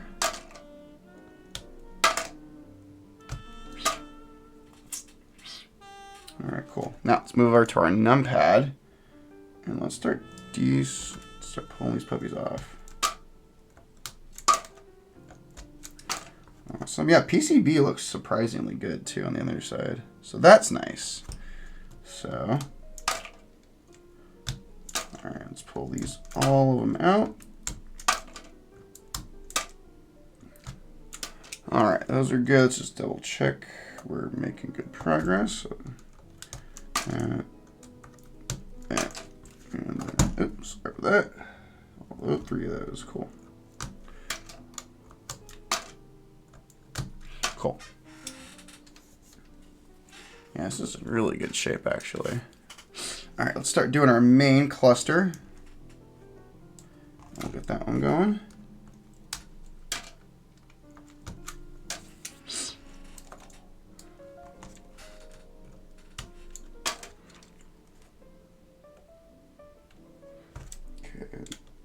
One. Nice. And then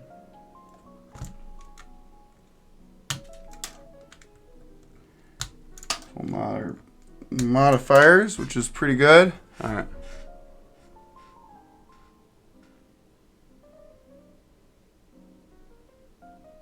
Yeah, sometimes I do that. So, yeah.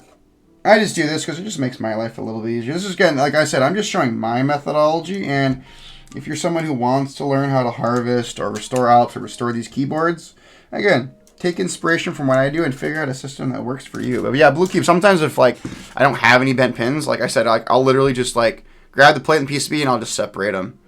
But yeah, these ones I kind of go and I kind of knock out, I just kind of take out the straight pins and then I work on the bent pins. So, all right. Yeah, just doing these. So we're getting these all out of here. Just, oh, there we go. Really nice. So we got 3 more on this one. Again, there's no rhyme or reason. Once we get all the unbent pins out, y'all see, like, there literally is no rhyme or reason to what is bent, which is kind of weird to me. Cool. This entire row comes out. Sweet. So that's like the weird thing about this is there's, yeah, it just seems completely random how they bent these pins. Because again, I've done enough of these boards where it's just there's no it's not all the same. It's different switches that are bent. So it's just one of those little weird things. And the thing that's weird about Alps and their manufacturing, they didn't keep the best records of stuff. So that's just kind of the interesting thing about Alps Electric back in the day. And they were terrible at keeping records. So yeah, they weren't as like well documented in like OCD as like Cherry, but that also Cherry is also like German, so they're kind of OCD with like probably their record keeping, and that's just like a German mindset thing, I guess. So yeah, this plate's in really good condition. I think once we wipe it all off with the dust, I don't know, we may not have to refinish it, which would be really nice because refinishing plates is such a wonderful process. Nice, dude. That's going to be that's super sick. I want a 16373. Carol's is always looking for one of those. I would love to have one of those boards. So entire bottom row should come off. Cool. So awesome. Let's get these going. All right.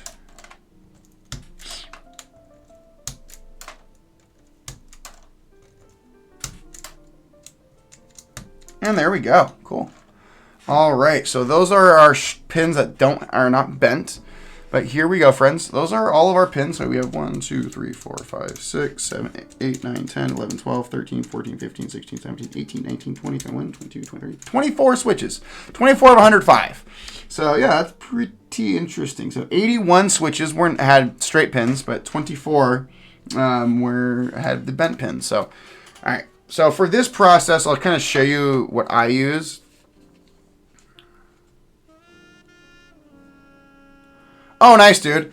Yeah, I need to, again, like I said, I need to track down some yellows I want to put yellows in one of my modern boards, and then also I do eventually want to put yellows in an OmniKey. So I need a metric crap load. I need like 200 yellows, SKCL yellows, eventually in the future.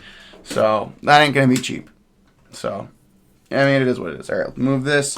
So essentially, let me get the soldering iron dialed in temperature-wise. There we go. And we'll give that a second. So let the soldering iron heat up.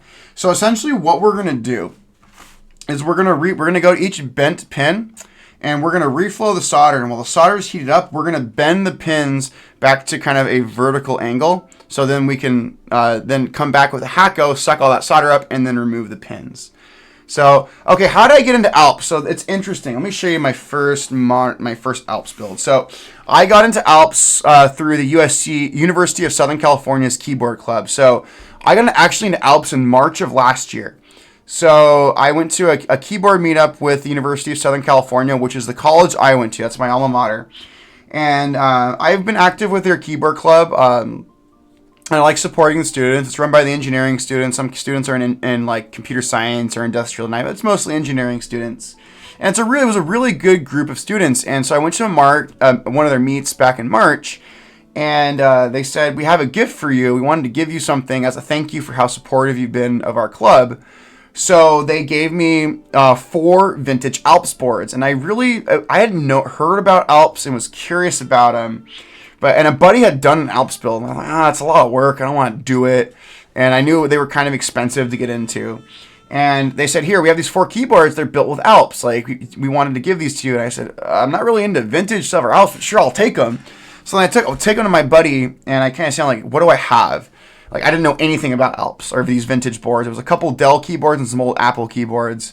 I'm like, what do we do? So I gave one to my buddy, and then I just kind of held on to them for like a month. I didn't know what to do with them, and I realized I did some research. I met Carolus, and I said, okay, fine, we'll figure this out, and I want to convert a keyboard. So I harvested the switches, and then I sat on for a little bit, and then I did a keyboard build, and I said, well, I want to build switch. I had 3 sets of switches. I had ivory tactile switches, I had black tactile switches, and I had a set of salmons.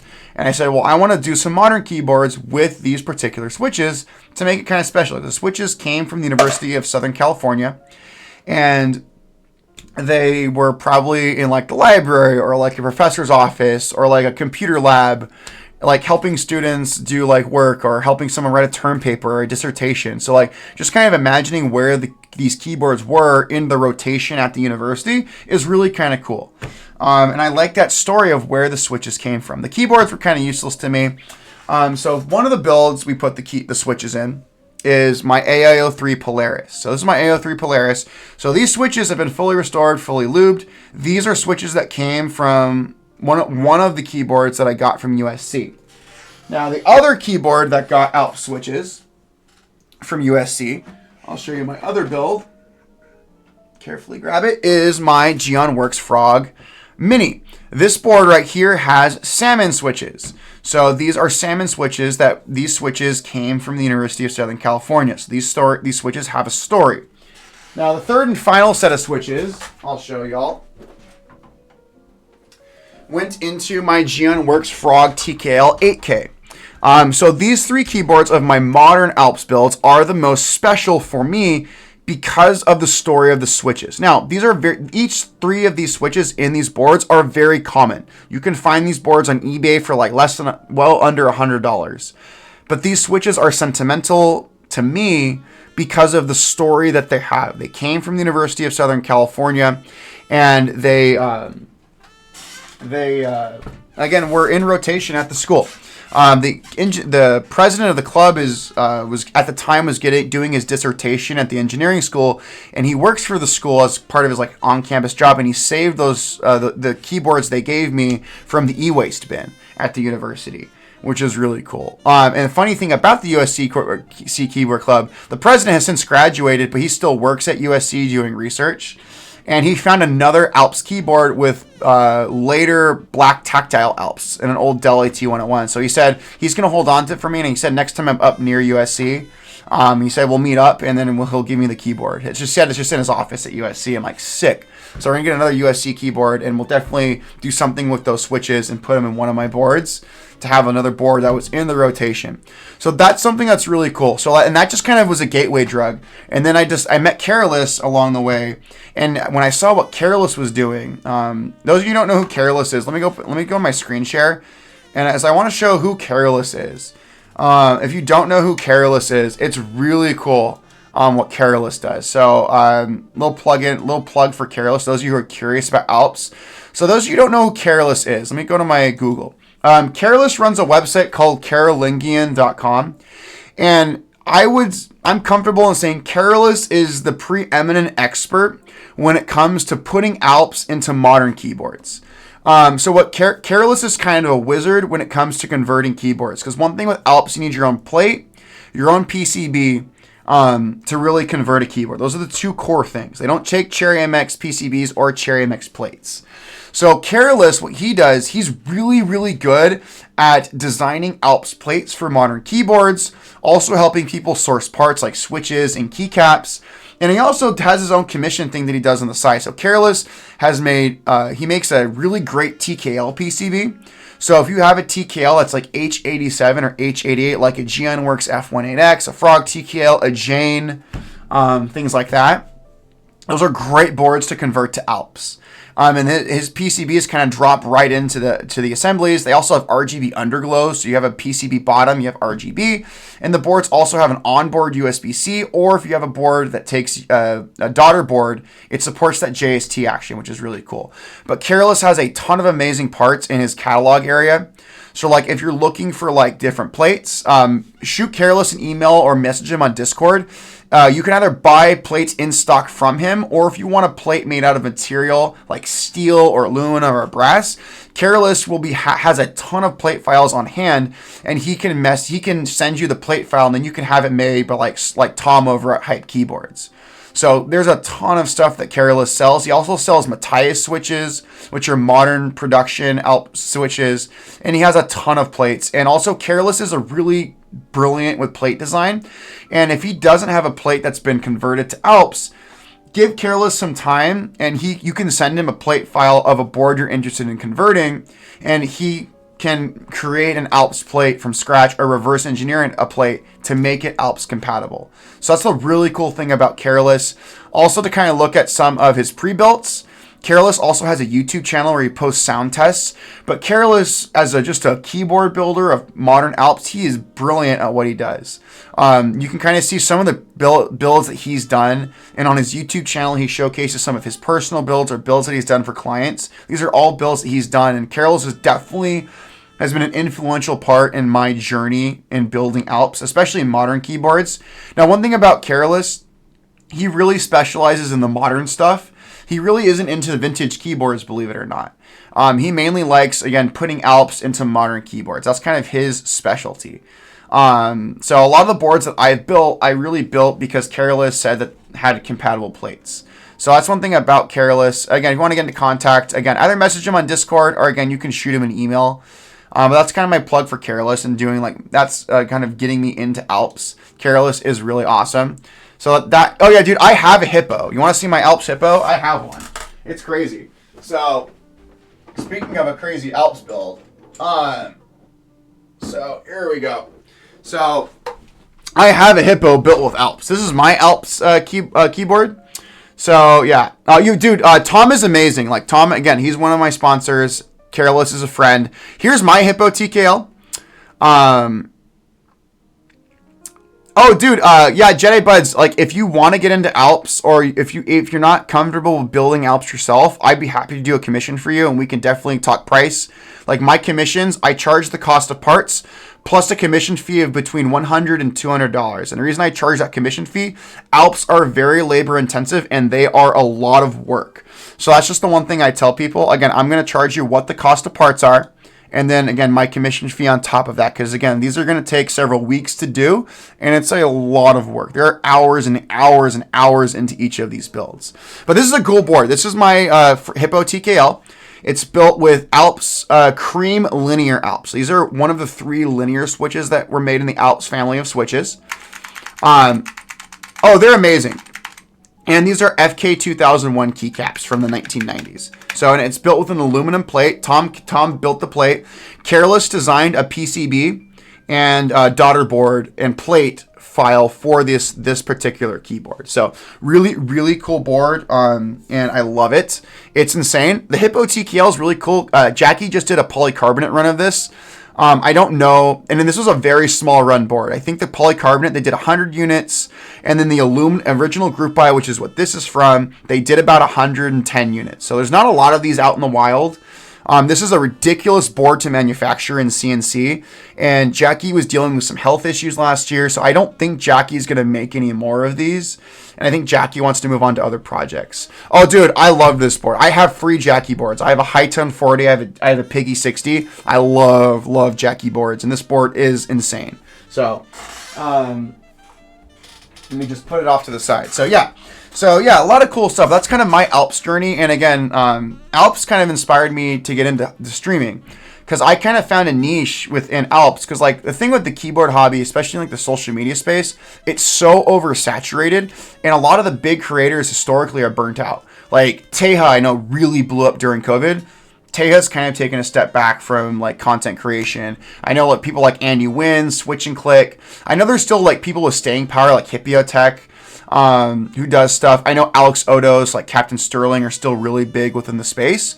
But, like outside of them and some other smaller creators like Lightning Keyboards, Sinwong, like the most people are smaller. Like the 2 big people right now, of course, would be like Alex and Captain Sterling, but no one was doing Alps. And again, Alps is a niche within a niche, are doing a lot of vintage stuff. Like Shiro-san, who's kind of like the expert in like vintage keyboards on YouTube, doesn't really do vintage reviews anymore because he's like covered every vintage board known to man. Again, I'm not going down the Hippiotech thing. The only thing I'll say about Hippio, the one thing I appreciate about Hippio, his videos have made the hobby very accessible. That's the one thing I will say about Hippio. I know some people have a lot of criticisms of him. The one thing I will say about him is I appreciate what he does in terms of making the hobby fun and accessible to new people. That's one thing I really, really like. I think Lightning is a little bit bigger than Captain Sterling, but it's like Lightning, Captain Sterling, and Alex Odos are like the 3 big ones that come to mind. But again, most of those guys mainly do like Cherry MX and sometimes Topra. But like I've been doing Alps stuff, and a lot of people have been really curious about getting into Alps and learning about it. So that's why I just started streaming my builds. And whenever Cherry MX builds came up, or I was doing a rebuild, I'd put that on. I've gotten into a lot of vintage stuff. I've gotten into IBM stuff. So it's really just kind of cool seeing how it's kind of grown and developed. So yeah, it's been a fun journey. And again, finally reaching affiliate status as of this stream tonight has been really, really cool. I never thought that would happen. So it's really cool. So, and again, I got to meet Captain Sterling at Keeb Life, and really, really cool dude, really genuine guy. And again, I kind of talking with him and some of the projects he's been doing, definitely. And I've been talking with other people in the space, like, again, I got to do collaborations with like the Bloody Easy, and we did a whole ETAR. I got an ETAR 87 sent to me, and we did a whole Alps showcase on this. Luke Barron, who's doing the BP1 keyboard, it's a McLaren themed keyboard. Again, I reached out to Luke and like, let's do it with Alps. And then Nick's Keys, I'm going to be partnering with Nick's Keys up in Canada, and we're going to be doing an Alps project with one of their upcoming keyboards, which is going to be really cool. So like I've kind of found my niche, and most people really kind of told, like that Reddit post I showed earlier, I tell people if you see Alps stuff on like r/mechanical keyboards are posted in different Discord servers, it's most likely my stuff. That's the kind of thing that's interesting. So yeah, so we're going to start desoldering these switches. So what we're going to do is we're going to, again, reflow the solder on the pin, and then we're going to use this kind of metal spudger to kind of raise the pins. I forgot. I'm going to put gloves on for this because I really don't feel like burning my fingers, because I have burnt my fingers doing this. So let me put my gloves on for this. Yeah, another thing too with Alps, I think Alps have a really interesting history. I mean, Alps were produced by a Japanese company called Alps Electric. And Alps Electric is still around, but Alps Electric had a really robust and successful keyboard division of their company. And they started producing keyboard stuff in the late 1970s, and they pretty much produced Alps switches all the way until the early 2000s. And in the 1980s and pretty much the first half of the 1990s, Alps really was one of the major players in producing components for mechanical keyboards. And again, they are most well known for their switches. Now, the one thing about Alps too, which is really cool, is the switches were amazing. They made clickies, they made linears, they made tactiles. When it comes to Alps, where it is at is the clicky switches and the tactile switches, with like Blue Alps being probably the best Alps switch out there. Like my 101 right here is made with clicky Alps, and it's awesome. I love it.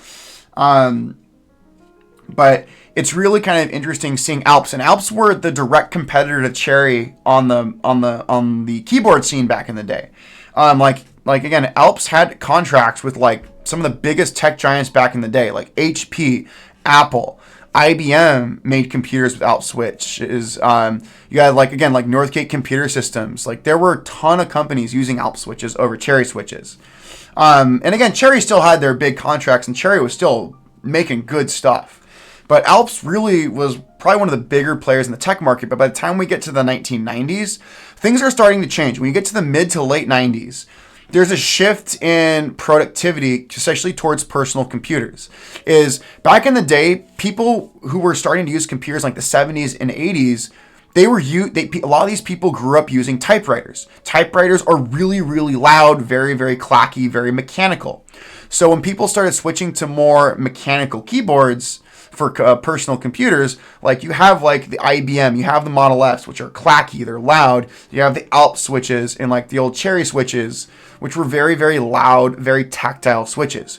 By the time we get to the 90s, we're in the modern age of computing, and there's a shift. One thing that was really the detriment of mechanical keyboards is they're very expensive. And a lot of these keyboards were being bought for like schools, medical buildings, businesses, government agencies. So they're wanting to get keyboards on a budget. So the shift, and also people want quieter keyboards. There's a shift in the workplace. People don't want loud keyboards in their work setting. So what happens, that's where we see the rise of rubber dome keyboards. They're really cheap and they're quiet for the most part. And by the time we get to the late 90s, early 2000s, rubber dome keyboards that are inexpensive and quiet really start dominating the market. Especially when you're dealing with like government contracts, where a lot of these keyboards went to. You can get a metric truckload of rubber dome keyboards for a heck of a lot, whereas you can get a lot less of these for the same price. So, and also, yeah, the membrane construction. The membrane construction, it's quiet and it's inexpensive to make. That's kind of the big thing where the shift kind of happened. So in the early 2000s, Alps Electric decides it's no longer profitable to be in the keyboard business. So they sold their licensing and tooling off to Matthias, who's based in Canada.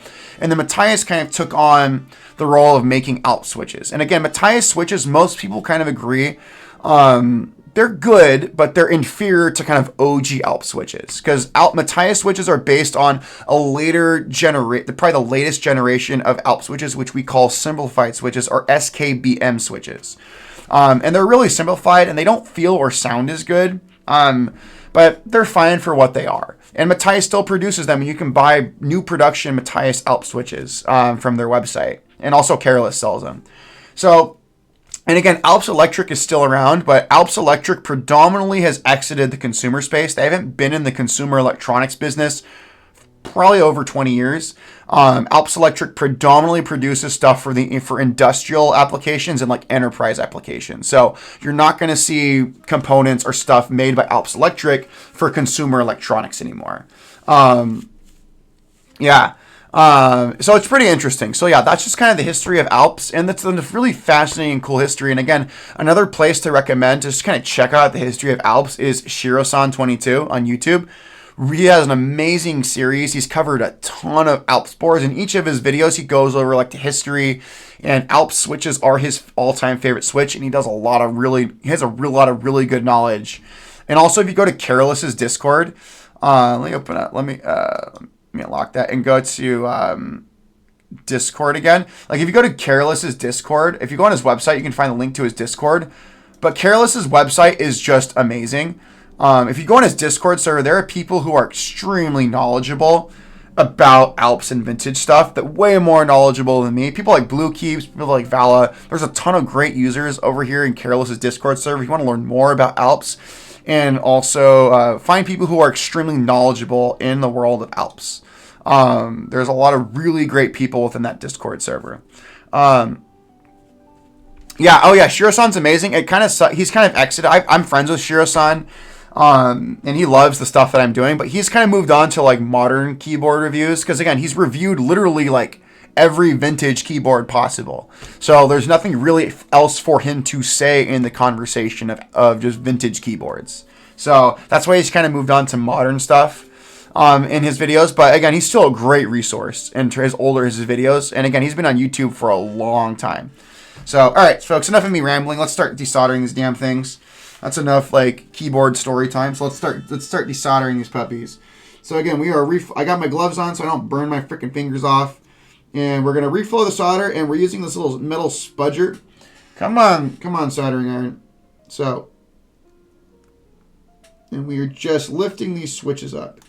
So, and again, I want to be careful as to not damage the PCB or the contact pad. And all right, I'll show you another thing that happens too. Sometimes the pins will snap, which is okay. I have enough replacement parts for those. I don't care if I snap pins off.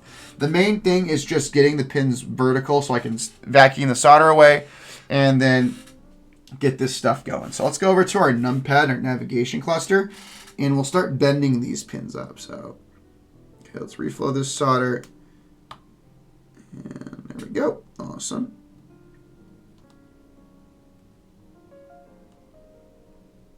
Cool.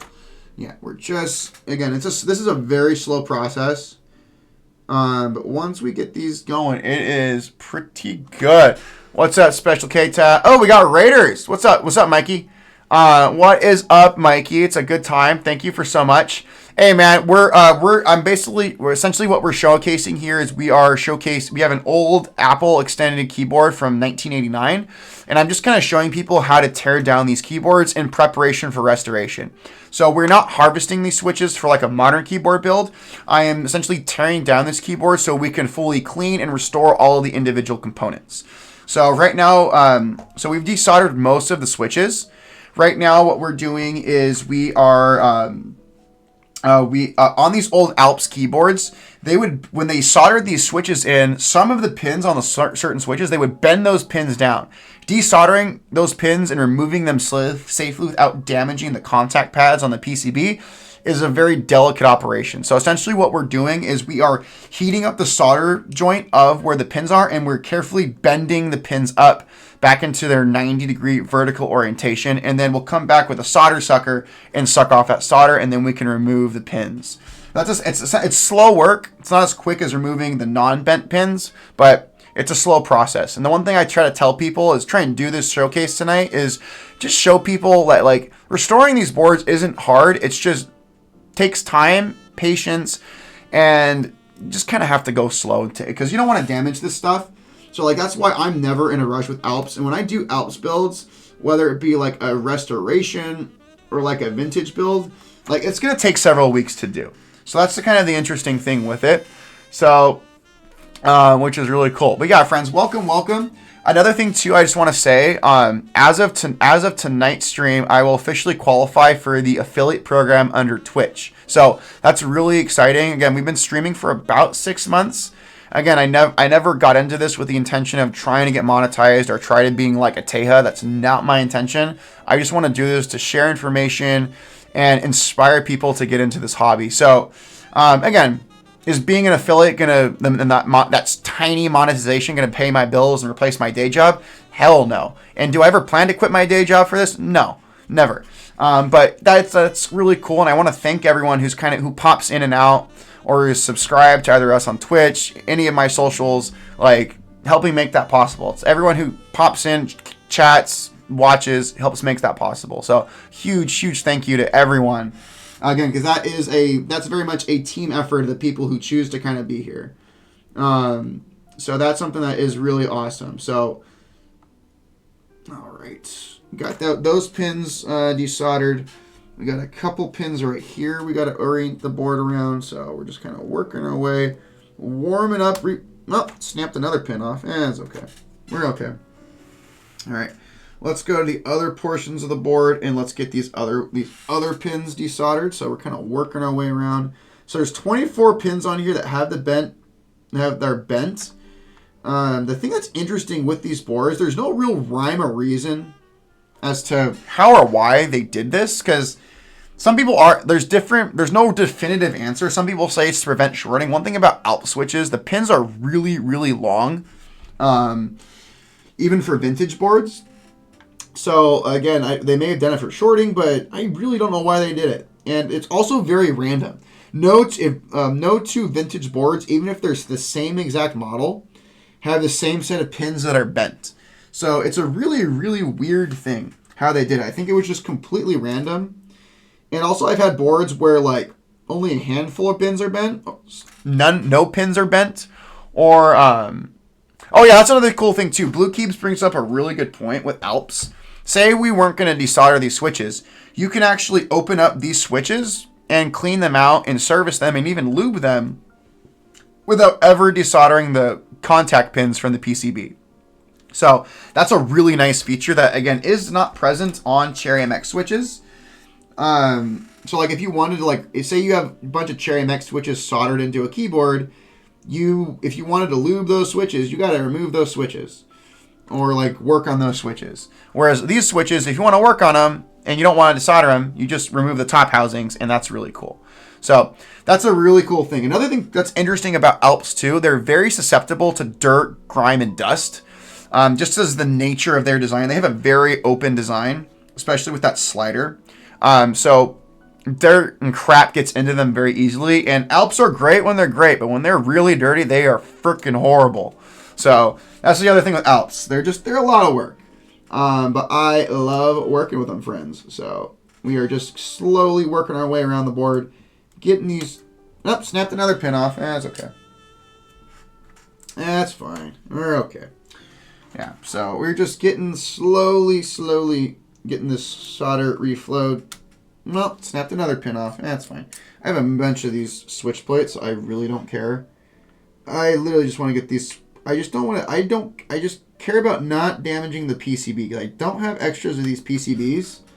So this is what I care more about saving. Oh yeah, that's a cool thing too. Yeah, soldered Cherry is really tough. So, and I mean, most of my personal Cherry MX boards are built with solder.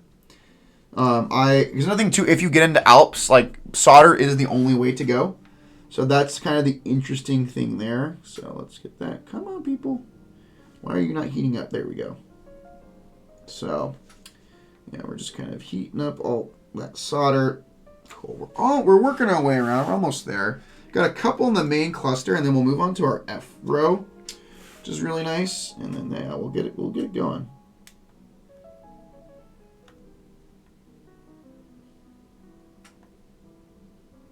Cool. All right. Nice. Nice. Getting peeled apart. Another reason why I wear gloves too now. What's up, Plastic Bits? Another thing I wear gloves there's a lot of sharp contact points, especially for like the service mounted components on these PCBs, and I have cut myself more ways than I count, more times than I care to count. So I just got my gloves caught on one of the service mounted components on the back, and I'm so glad I'm not bleeding right now. I've totally had blood on PCBs before, so yeah. Wearing gloves, doing this part of the teardown process is definitely worth it, because I also have burnt myself pretty good with stuff, so that's why especially for this part, I really like wearing gloves. Plastic bits, welcome. So yeah, we're working on a vintage Alps board here, so who knows? Definitely want to do that. All right. Yep, snapped another pin. That's fine. That is okay. Let's get these pins out. Perfect. Yep, snapped another one. It's okay. Yeah. Come on. Really don't care if I snap pins. It's just not hurting the PCB is what I care about. Okay, cool. All right. Now we're going to move on to our F row. So that's what we're going to do. So I'm going to move my mouse over here, and we're going to start doing our F row. So that's where that's where stuff kind of gets weird as we kind of do this. So it is a slow process, but this is, again, just my methodology for tearing stuff down. And it works for the most part. Okay. Another thing, too, about these boards that's really weird, too, is, again, the F row is rotated 90 degrees. So you see how the main cluster is like in a traditional switch orientation? For some reason, Apple decided to be special and rotated their F row 90 degrees. I don't know why they did that, but hey, it's Apple being Apple for like ever. So, yeah, we're just working on our way around. Come on, solder reflow. Thank you. So we are just kind of working our way through desoldering as we kind of go along. Yeah, Blue Cubes, you have a point too with Hot Swap. Like, Hot Swap is like really made the hobby more accessible, which I think is awesome. But like I said, Hot Swap sockets, you can only go in and out of Hot Swap sockets so many times. There's like a finite amount of times you can, again, insert switches into Hot Swap. So that's kind of the interesting thing with that. So yeah, Blue Cubes, you bring up a very good point. That's why, like, I think with solder, like, I think Hot Swap is great because it's made the hobby more accessible. And especially if you're a novice and you're trying to experiment and figure out what you like Hot Swap's the way to go. But like once you become like more seasoned and you know what you like in terms of switch, like switch type, like sound, feel, like, and you know what you like, start considering solder. Like, invest in the equipment, like get a good soldering iron, like get the other like soldering equipment, and then like start doing solder boards. Because like once you know what you like, you don't have to like mix and match and figure out what you like switch wise. You're gonna know what you like in terms of sound and feel, and how to tune the boards to make them work for you. So like for me, I know what I like. I like high pitched old school clack. Like most of my Cherry MX builds are built with switches that give me that old school clack, which is super awesome. So like that's one thing that is really cool. So like I know what I like in the hobby. So like I don't need to be, damn it, messed up another pin. That's fine. I don't care. So cleaning that off. Yeah. Oh yeah, dude. I mean, it's also soldering is more work. I mean, say you have a board, you want to swap switches. You can't just like remove all the switches in like 10 minutes. Like desoldering that requires equipment as well. Like whether you get like a Hacko, like what I have, or you just get like a solder hand pump, like that's more equipment you got to buy. So, and Hacko being the more expensive option, like you can get a hand solder pump for like $15 online, like Amazon or whatever. And those will do you just fine. They take a little, they're not as fast, again, like the Hackos. But yeah, they get the job done. All right, there's a couple more pins we got to do. I got to rotate this board right here. All right, cool. There's a couple pins that are rotated upside down we got to do. Where the heck are they? Here we go. Got a couple more pins, and then we'll start sucking up this. Yeah, sucking up the solder. That sucked. Nicked me in the face. Dang, that sucks. All right, and this one right here. We got one more pin, and then we'll get the Hacko out.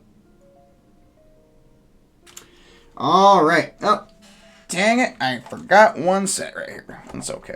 It's right here. It's okay. We got it. One more pin I've missed. I forgot.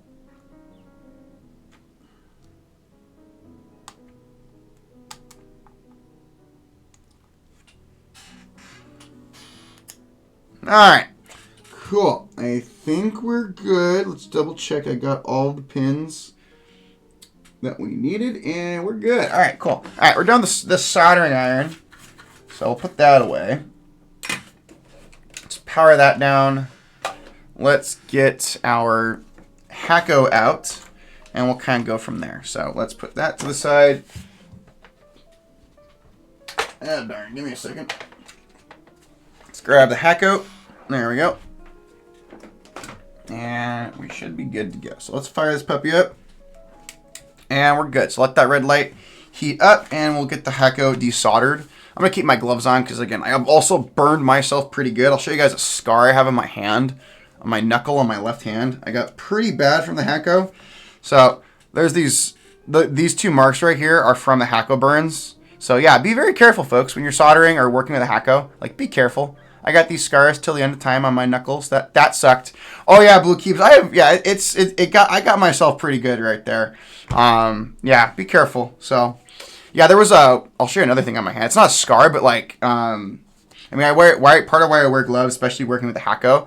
Like I'd say like last year, I got myself really good, like right in the center of my middle finger, and that burn sucked. It took like a month for that to heal. That was not good. So yeah, definitely be careful with this stuff, guys. This stuff is several hundred degrees. It's like when you're working with solder. So like definitely consider getting gloves and just taking proper safety protocols and being smart. And that's why I say take your time with soldering. Because again, you don't want to slip and then you burn yourself, and that sucks. So yeah, definitely be careful, folks. So yeah, let me get these puppies back on because yeah, I don't feel like burning my fingers today or anymore, really. So all right, this puppy's ready to go. So oh yeah, dude, yeah, my knuckles, those are there forever. Like those scars will be on my left knuckle for the end till the end of time. So yeah, all right, let's start desoldering these puppies. So.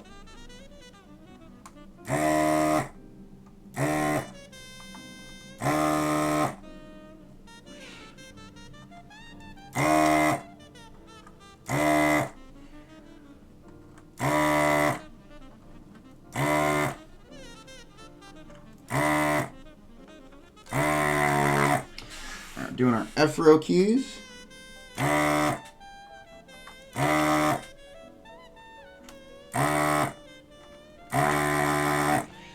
Awesome. That looks good. Let's finish them down here.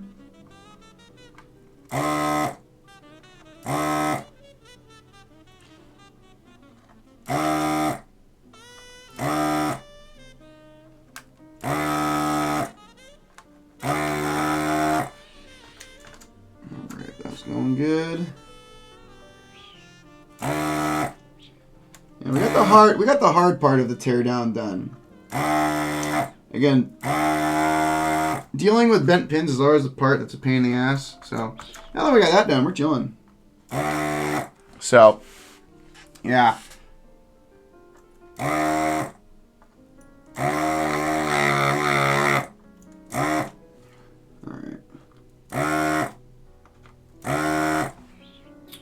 Nice.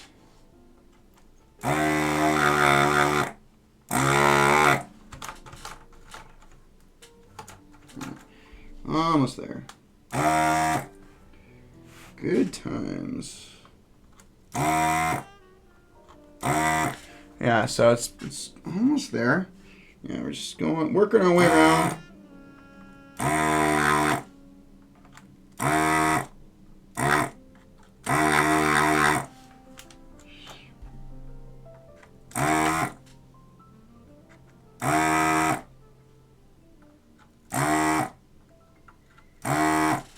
Yeah, we're going good there. All right, almost there. That one's good. Nice, almost there. Got a couple more, and then we'll finally be able to separate the PCB. Ah, damn! I got damaged. Pad came up, so definitely have to rebridge that one. That sucks. Well, it's fine.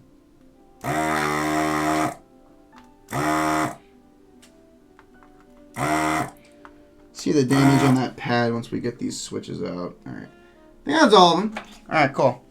All right, let's I think we can just separate the PCB. I think we can, yeah. There we go, friends. Look at that. PCB just nicely separates. let's get the rest of the switches out of here, and then we'll kind of go from there. And we'll clean the Hacko. Let the Hacko just kind of stay hot. Oh, we get these puppies out. So there we go, friends. Let's get these out. There we go. Yeah. Cool.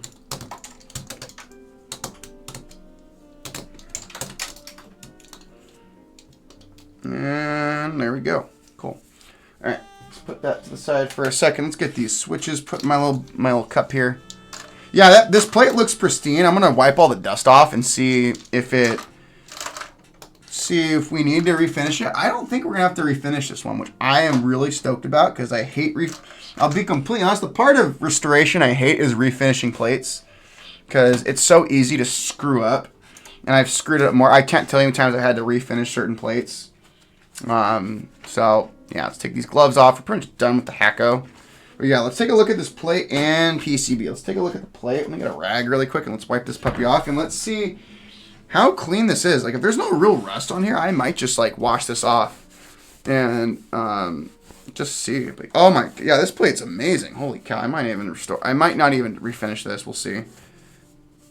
Yeah, this plate is pristine. Let's wipe the back off.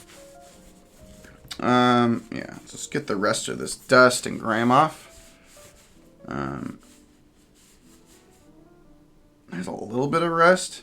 Let me just take these pad thingies off. I hate these things. Give me a second. I'm going to take these pads off. I hate these things. I always take these off because I don't need them. Alright, let's take these puppies off. There we go. Just rub them off and they pop off. There we go. Yeah, this plate's pristine. I do see some rust spots on here. So I may restore it. I may refinish it. But we'll see. But like I'm lazy, so who knows. If I can work smarter and not harder with this build, I will. So let me just pull this thing off. I hate these little pads that go under the spacebar wires. I don't use them. So I always take them off. We don't need them. So just rub it off really quick. Alright, there we go. Yeah, I think we're probably going to leave this one alone. Like, Blue keeps, like, because to be completely honest, like, it's really clean. So, yeah, honestly, I might just leave this one alone. No, actually, no, this isn't surface rust. Huh. Yeah, Blue Cubes, I might. Yeah, I think I'm just going to leave this one alone, dude. This one's super clean. Yeah. So, yeah, this one's fine. Yeah, we're definitely going to leave this one alone. This one's sick. This came out sweet. All right, let's put the plate to the side. Let's take a look at the PCB because we are going to clean this one. So, one of the pads came undone, which I was like, damn it. Okay. We might get away with it, but like you can see one of them right here. There's still a port enough of the pad. I think we can still make a solder connection. Here, we'll test it right now. Let's take a look at this puppy. All right, let's do this. Let's take a look at this one right here. Let's see what we can do.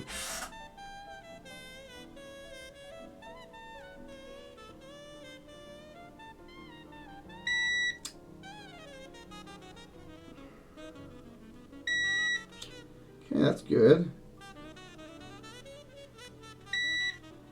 Still have continuity, so that's fine.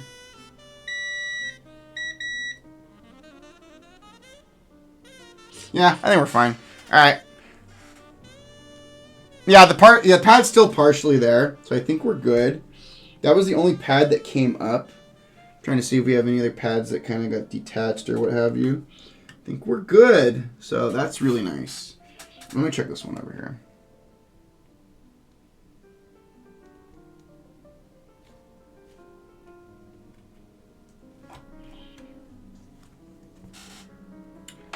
Okay, nice. Okay, yeah, that's good. All right, we're fine. All right, what's up, Atomic? Thanks for coming in. So yeah, we're good. All right, put the multimeter away. We're good there. Let's get the Hacko cleaned off first, and then we'll kind of talk about the PCB. So we're done desoldering. So I want to clean the Hacko out first, because that's just one thing about the Hacko.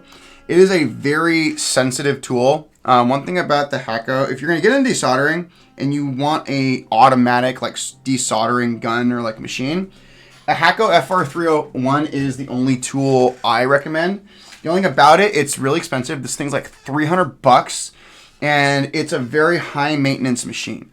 So you're going to have there are a lot of wear parts on this thing that are kind of designed to like wear down like the nozzles and whatnot. If you watch my last stream, the stream we did, I think on like Tuesday or something like that, it's like I broke a nozzle and I spent like 20 minutes trying to fix it, and it was just kind of pointless because the nozzle was busted. There was no saving it. So have spare nozzles now. I ordered 2 on Amazon. Thankfully I can get them, but the nozzles are actually not cheap. They're like $15. Like that little nozzle right there is $15. So they add up. So yeah, this is a very cool, great tool, convenient, but it's also very late. Takes a lot of maintenance and cleaning, and just kind of staying like on top of it compared to like other tools for soldering. So yeah, we're just gonna our solder chamber is cleaned out, so that's good, and then we'll clean up our nozzle. So let's get that put back together. Drop something. It's not good. All right, cool. Yeah. Thanks, Atomic. The old Apple, these old vintage PCBs are just awesome. They're gorgeous looking. So we're just getting that done. All right, let's clean out that nozzle really quick. So, all right. Yeah. Sorry. It's just I want to do this before I put this thing down.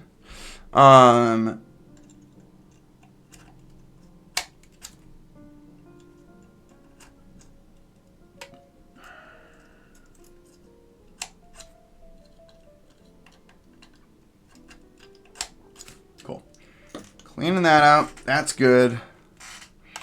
And then we also want to clean out this main nozzle of stuff. So, yeah, it's just, once I put this away, I just want it to be good so I don't have to deal with it being clogged up next time I use it.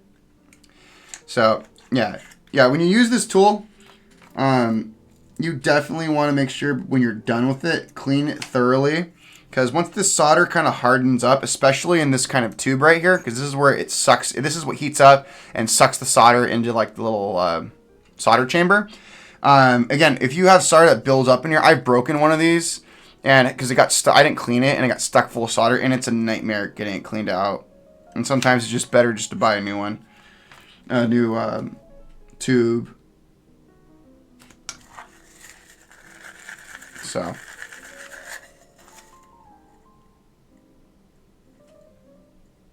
Okay, we're good there. All right, Hacko is cleaned out. That is awesome. So let's just get this thing. I'm gonna let this puppy kind of cool down a little bit before we put it back in its case. So we'll put all these tools and stuff away, and then we'll take a look at the PCB. So let's just put all this stuff away. All right. Some of that solder that came out, and we'll get it going. But yeah, let's go back to speaking of the PCB. Atomic, thanks for looking at the PCB. So here we go. So I'm gonna wipe it off because there is a lot of dust and grime, and then we're also gonna give it a good wipe down with some isopropyl alcohol, because we're gonna again clean. There's just 30 years old crap on this PCB, so we're gonna give it a nice little scrub, and then I think we're pretty much fully torn down. So this is just, I'll show you kind of my methodology on scrubbing PCBs. We're going to use 91% isopropyl alcohol. Now, all right, thanks Jedi Builds. It's a fun time, man. Thanks for popping in. So we're letting the Hacko cool down. But we're going to use some 91% isopropyl alcohol. You can get this at any drugstore or local store. Isopropyl alcohol is non-conductive, so it's not going to hurt the components. It's not going to hurt the PCB. But I scrub my PCBs with isopropyl alcohol just to get 30 years of crap off of them. So let me find my little scrubby brush thingy. Here we go, little scrubby scrub. So that's what we're going to do. So we're going to get some isopropyl alcohol, and we're going to do a little bit of scrubby scrub on these. So we'll do the top portion of it first. Again, this is a pretty clean PCB, thankfully, but there's just stuff that's kind of put into the PCB that we're going to clean off. Okay, so let's just scrub it off. So yeah, we're just scrubbing stuff off. Just kind of, again, we also want to be careful because we don't want to damage our service mounted components and our transistors and our diodes. So we just want to be really careful, go nice and light. And if anything's not bend anything. So just taking our time. So again, the isopropyl alcohol will not harm the PCB. But it's just kind of my methodology as we do it. So yeah, we're having fun, folks. Again, we're on a late night stream. We're finishing up this restoration. I'm just trying to get some of these rust marks off of here. That's usually that's kind of my main purpose and intention. So yeah, we're just getting a nice scrub of this PCB here. So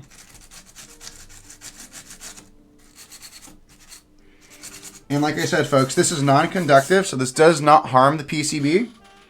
So this is not water, but isopropyl alcohol. Again, if you're familiar with like PC building, when you see people remove thermal compound from like a graphics card or like a CPU, they're most likely using isopropyl alcohol.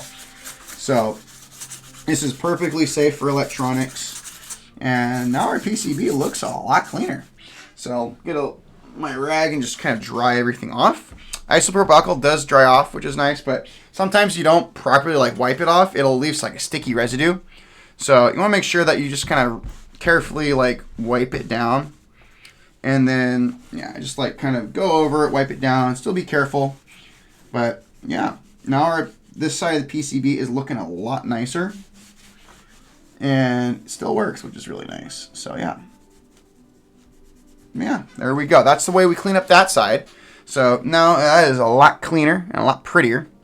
So now we're going to flip it over and we're going to do the back side. So this side's a little easier because there's not a lot of service mounted components, but we're just going to do a little bit of scrub here. And then once we got this dried off, we're pretty much done tearing this board down. Everything else will be done off camera, and I kind of talk about and explain what we're going to do.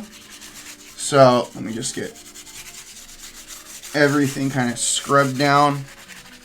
And if you're asking me, it's just like a nut. This is like a brush you would use to clean like fingernails. So any type of brush would work. Just a little brush. And just make sure you're just careful.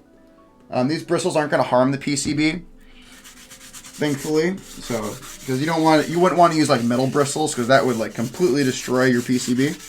So these are very soft bristles, but still good enough to get stuff off. All right, I think we're scrubbed here, and we're gonna put my isopropyl alcohol away. We're done with that. And we are going to wipe this puppy down, and then we'll be good. I think we'll be pretty good, and I'll kind of explain what the heck we're gonna do off camera. But this is kind of the main part. This is pretty much how you tear down an Alps keyboard or just any vintage keyboard for the most part. Just take your time. It's very time consuming. Been on for a little over 2 hours, but a good chunk of it was just kind of bullshitting with people on camera. So there we go. Awesome. I think we're good. I'll wipe down. There we go. Let's take a look at this PCB. And again, these PCBs are gorgeous. Absolutely gorgeous. It's kind of cool looking at all these old like service mounted components, like the different chips, the diodes, the transistors, the caps and whatnot. So this is really cool. So really cool thing. So we're all cleaned up. So yeah, we have our PCB cleaned up. So that is awesome. Put that over there. Yeah. So essentially what I'm going to do off camera is the keycaps and also the case parts. Those are going to soak in hot soapy water, and then I'll scrub all those components, and then I'll let them air dry, and that'll clean off most of the dirt and grime off of them. And then but where most of the work is going to take are these salmon switches. So yeah, that's usually what I do. I mean, I'm kind of showcasing the build. I don't care. I'm not in a rush to do this build. This build probably won't get built for like another month or two. But then again, with the switches, I'll tear down these switches, and then we will ultrasonic clean all the components, and then once they air dry, we'll lube the top rail and the slider, and then reassemble the switches, and then put them back on the board, and they're gonna feel good as new, like they were back in the day. So There we go. So there's one other little project I wanted to do here before we kind of go to bed and say goodnight for the evening. So I need to grab a board because I want to swap some keycaps on one of the keyboards we just actually recently built. So grab it. There we go. So we're going to swap keycaps on this puppy right here. So this is the Northgate OmniKey Ultra with Alps SKCM cream switches. So oh God, that's not good. So this has Alps SKCM cream switches. Oh my God, my baby. Got some solder residue on my precious gold badge OmniKey. All right, we're good. It's all clean now. So what we're gonna do is we're gonna be swapping out keycaps. So I was going through my keycaps last night, and I realized I bought a Northgate OmniKey Ultra T like weeks ago, which was kind of crazy. So we're gonna swap keycaps on this. Because these are really yellowed, and I'm fine with yellowed keycaps, but I realize I have a perfectly non-yellowed keycap set. The case will still be yellowed, but hey, we're going to have some cool keycaps. I might as well do it. I want to double check that these are Ultra. They wrote Ultra, but it should be Ultra T. So I got to go back because I bought this board months ago. So I brought this a while back because it was cheap. And it's an Ultra T. Okay. Yeah, this is an Ultra T. So, all right, folks. So we're going to swap keycaps. So what we got to do for this board is we are going to open it up. And we're going to kind of go from there. So let me flip this board over. And we're going to swap out keycaps on this. So let me get my screwdriver. Where the heck are you? There we go. And we're going to open this up. So we're going to open this board up. And we're going to remove the internal assembly. And we are going to swap keycaps. So, which is going to be really cool. And we got to relube. We'll have to relube the stabilizers, which is fine. I'm not too worried about that. So yeah, this is going to be literally the last thing we're going to do, and then we'll get on out of here. But I figured I might have some nice keycaps. I mean, these keycaps the yellow keycaps don't bother me, but like if I have some nice white keycaps that aren't yellow, I might as well put them on. And then put these keycaps on another like a modern keyboard or what have you. All right, let's pull that off. So yeah, these keycaps. So you can see how yellowed that is. But Northgate OmniKeys, badass boards. That is the only thing to say about Northgate OmniKeys. I freaking love these things. As you can see, I have 7 of them. So yeah, if you're gonna ask me what my favorite family of keyboards is, Northgate OmniKeys, without question.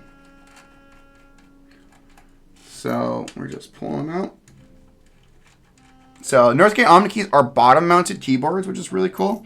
There's a couple of the models that are top-mounted.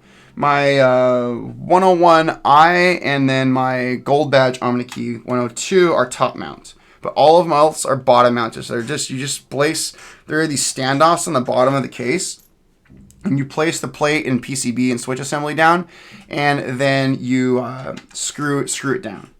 So these are and the thing about Northgate OmniKeys, again, these things are probably the best vintage Alps boards ever produced.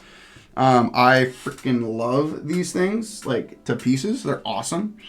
So, yeah, so we're going to carefully pull out our assembly. Perfect. And we'll put the case to the side, because we're not doing that right now. Perfect.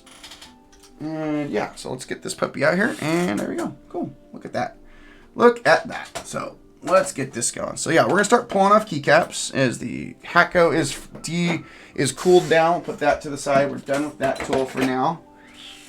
So yeah, put this puppy away. Sorry folks, I'm just getting tools put away. Give me a second. Put the FR301. Putting the solder gun away just because we're kind of done with it for the evening.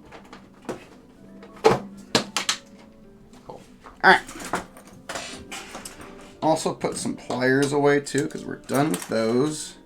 I'm just kind of cleaning up, folks. Just give me a second. I don't want to deal with... I have a bunch of tools we got to put away. So I might as well clean up my workspace a little bit. So just cleaning up. Just so I'm not dealing with the madness that is all this stuff. There's a method to my madness. Trust me. Alright, cool. There we go. Alright, let's get them going. So, alright. But yeah, we have this puppy. So we're going to basically be removing these keycaps. And we're going to put on this really nice non-yellow set. So that's what we're going to do. So we're going to be really careful to not damage our plate. But yeah, that's what we're going to do.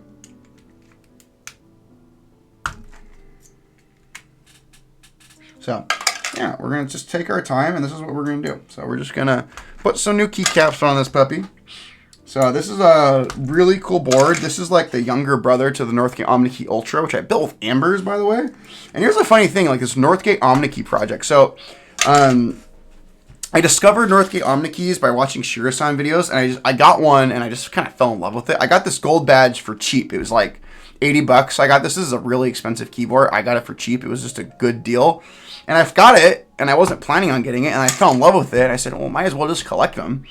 And I just kind of acquired. Now I have 7 OmniKeys. There's 10 total models. The last 3, they're harder to find. So I'm just being patient. Now, one thing about these OmniKeys, when I initially did restore all the OmniKeys I have, but I put these switches that originally came with them, which were white clicky Alps. And I just realized I have like 7 boards from the same family that all are built with white clicky Alps, with the exception of this one. This one is built with blue Alps, that's why it's my favorite. And I realized, like, hey, like, there's probably a better way to kind of showcase these OmniKeys. So I was talking with Careless, and I was talking with Alec Tardy, and I was kind of saying, like, I really want to, what do you guys think about the idea of building each Northgate OmniKey with a different switch type? And both Careless and Alex said, yeah, you should freaking do that. That sounds sick. So, so I kind of planned it out, and back in December, I fully tore down all the Northgate OmniKeys. Like, I'd already initially restored them and built them. Like, I got them, I cleaned them up, I rebuilt them, and with the white clickies, and I realized, okay, this is kind of boring. So I kind of planned out which Northgate OmniKey would get which switch type. So I built the first one, which is the OmniKey Ultra, and that has the but the rare Amber Alps. Like, Amber Alps are about $5 to $6 a switch. Like, they're very expensive, and there's 122 Amber Alps inside my Northgate OmniKey Ultra. That's like $600-ish worth of switches. So that board is just absolutely insane. It's also the biggest in the OmniKey that has the most keys. This one has the second most keys. The only difference is this has a T navigation cluster versus the Ultra T. The Ultra has a 8K cluster right here. So it's really cool. So, like, I was really happy to kind of get my hands on this particular keyboard, and also to be able to build it with different Alp switches. I have so many I have most of the major Alp switch types on hand, including some of the rare ones like brown Alps, amber Alps, like cream Alps, which these are like $2 a switch. So, so there's probably about $250 worth of cream Alp switches, because these switches are about $2 a switch. So, so these are one of the kind of earlier and kind of slightly rarer types that's less common. Like, when you find Alps today, like old Alps keyboards, you're probably going to find Ivories and old Apple keyboards, Salmons, or like white clickies. Those are your most common Alps switches, and you can get those for pretty inexpensive. But like some of the cooler ones, like green, linear Alps, like yellow Alps, orange Alps, like brown Alps, amber Alps, like those are where things get kind of crazy. I mean, really crazy Alps are the Alps neon green tactile Alps. Those are like $20 to $30 a switch. Good luck finding those. You're gonna need like a small car loan to kit out a board with those switches.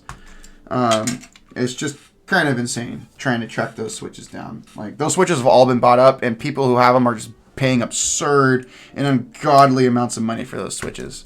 So that's just kind of the interesting thing. So yeah, we're just kind of, again, we're just swapping keycaps on this particular board.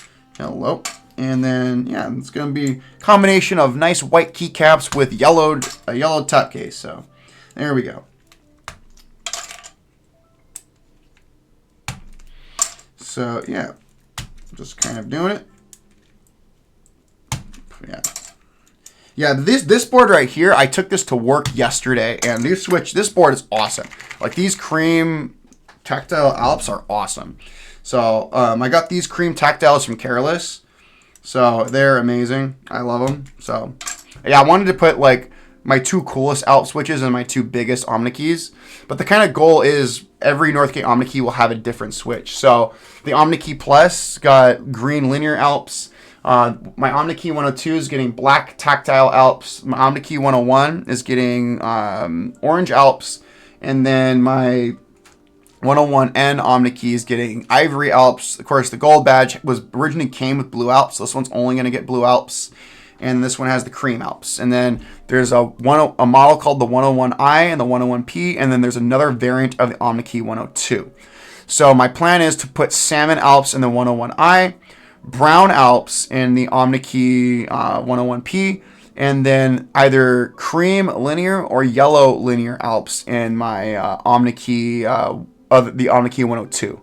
So and that'll be pretty much those 10 keyboards. When I get the remaining models, will have like pretty much the entire lineup of Alps switches and the best Alps chassis.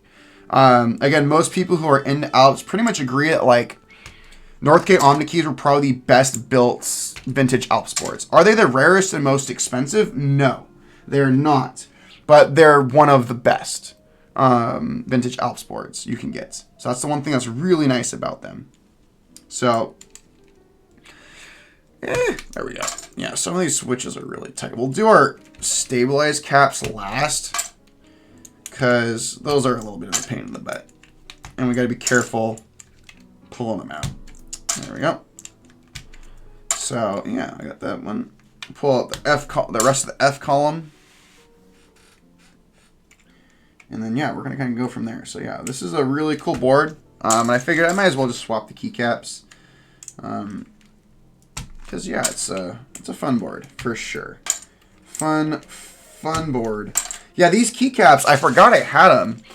There was a Northgate OmniKey Ultra T, like, months ago that was, like, just completely destroyed. Like, the top case had been damaged, the bottom case had been damaged, and there was like, one keycap missing. So, I bought it just for I bought it literally for the Switch. It was before I got into Northgate OmniKeys. So I decided, oh, it's a parts board I'm harvesting. But I kept the keycaps, and I'm kind of glad I did, because now I care about Northgate OmniKeys, and those switches are going to get new life on this board. And these switches will get repurposed. They're going to go on another keyboard for sure. So they will get new life, so it's all good. But yeah, there's a lot of work in this keyboard alone. Like, there's a lot. So we've done a lot to this keyboard. So yeah, when you see each of my Alps builds, again, there is a metric truckload of work in each of the boards that goes into them. So between restoring the switches, refinishing the plates, and like getting everything tested, like getting all these Alps switches tested, these are 30 plus 40-year-old switches, 30 to 40-year-old switches. So making sure that everything works correctly also is a very time-consuming process. So that's just the thing about them. So we're just kind of taking our time, not scratching our plate. And yeah, we're going to get all these little switches out. I mean, not the switches, these keycaps. Yeah, this board ain't coming apart. All these switches work flawlessly, by the way. So, but yeah, look at that. Look at this board. It is awesome. I friggin' love this board, by the way. This is an awesome board. Like, I was using this at work, and it's awesome. It was a joy doing my productivity and data entry stuff. My Amber Alps, what's up, Pedro?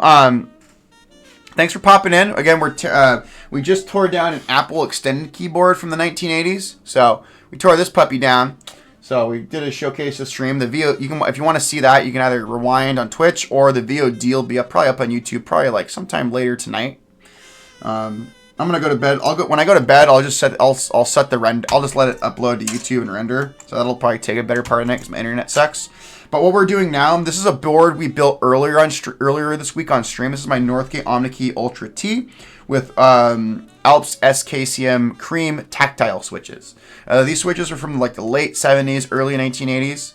But we're gonna swap it with keycaps that aren't yellowed, which will be really nice. I was going through my stuff and I found these keycaps the other night, and I'm like, we're gonna put these on the Ultra T. So we're literally just swapping keycaps. So, and then we'll put this board back together.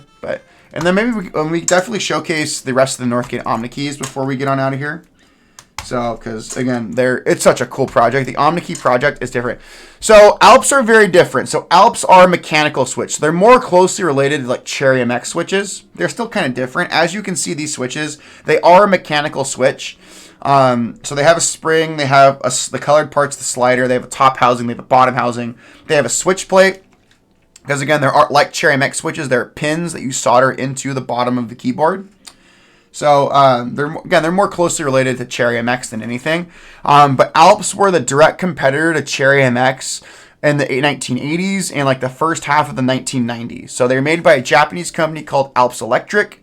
And these switches were very highly prized for their tactile switches and their clicky switches. And especially the clicky switches. The clicky Alps are some of the best clicky switches ever produced. This board right here off camera is my OmniKey Gold badge, which has Blue Alps. And Blue Alps are, most people consider the best Alp switch. They're very, very clicky and they're awesome. So they're my all-time favorite switch. They're my favorite Alp switch. And this board right here never leaves my desk because it is my daily driver.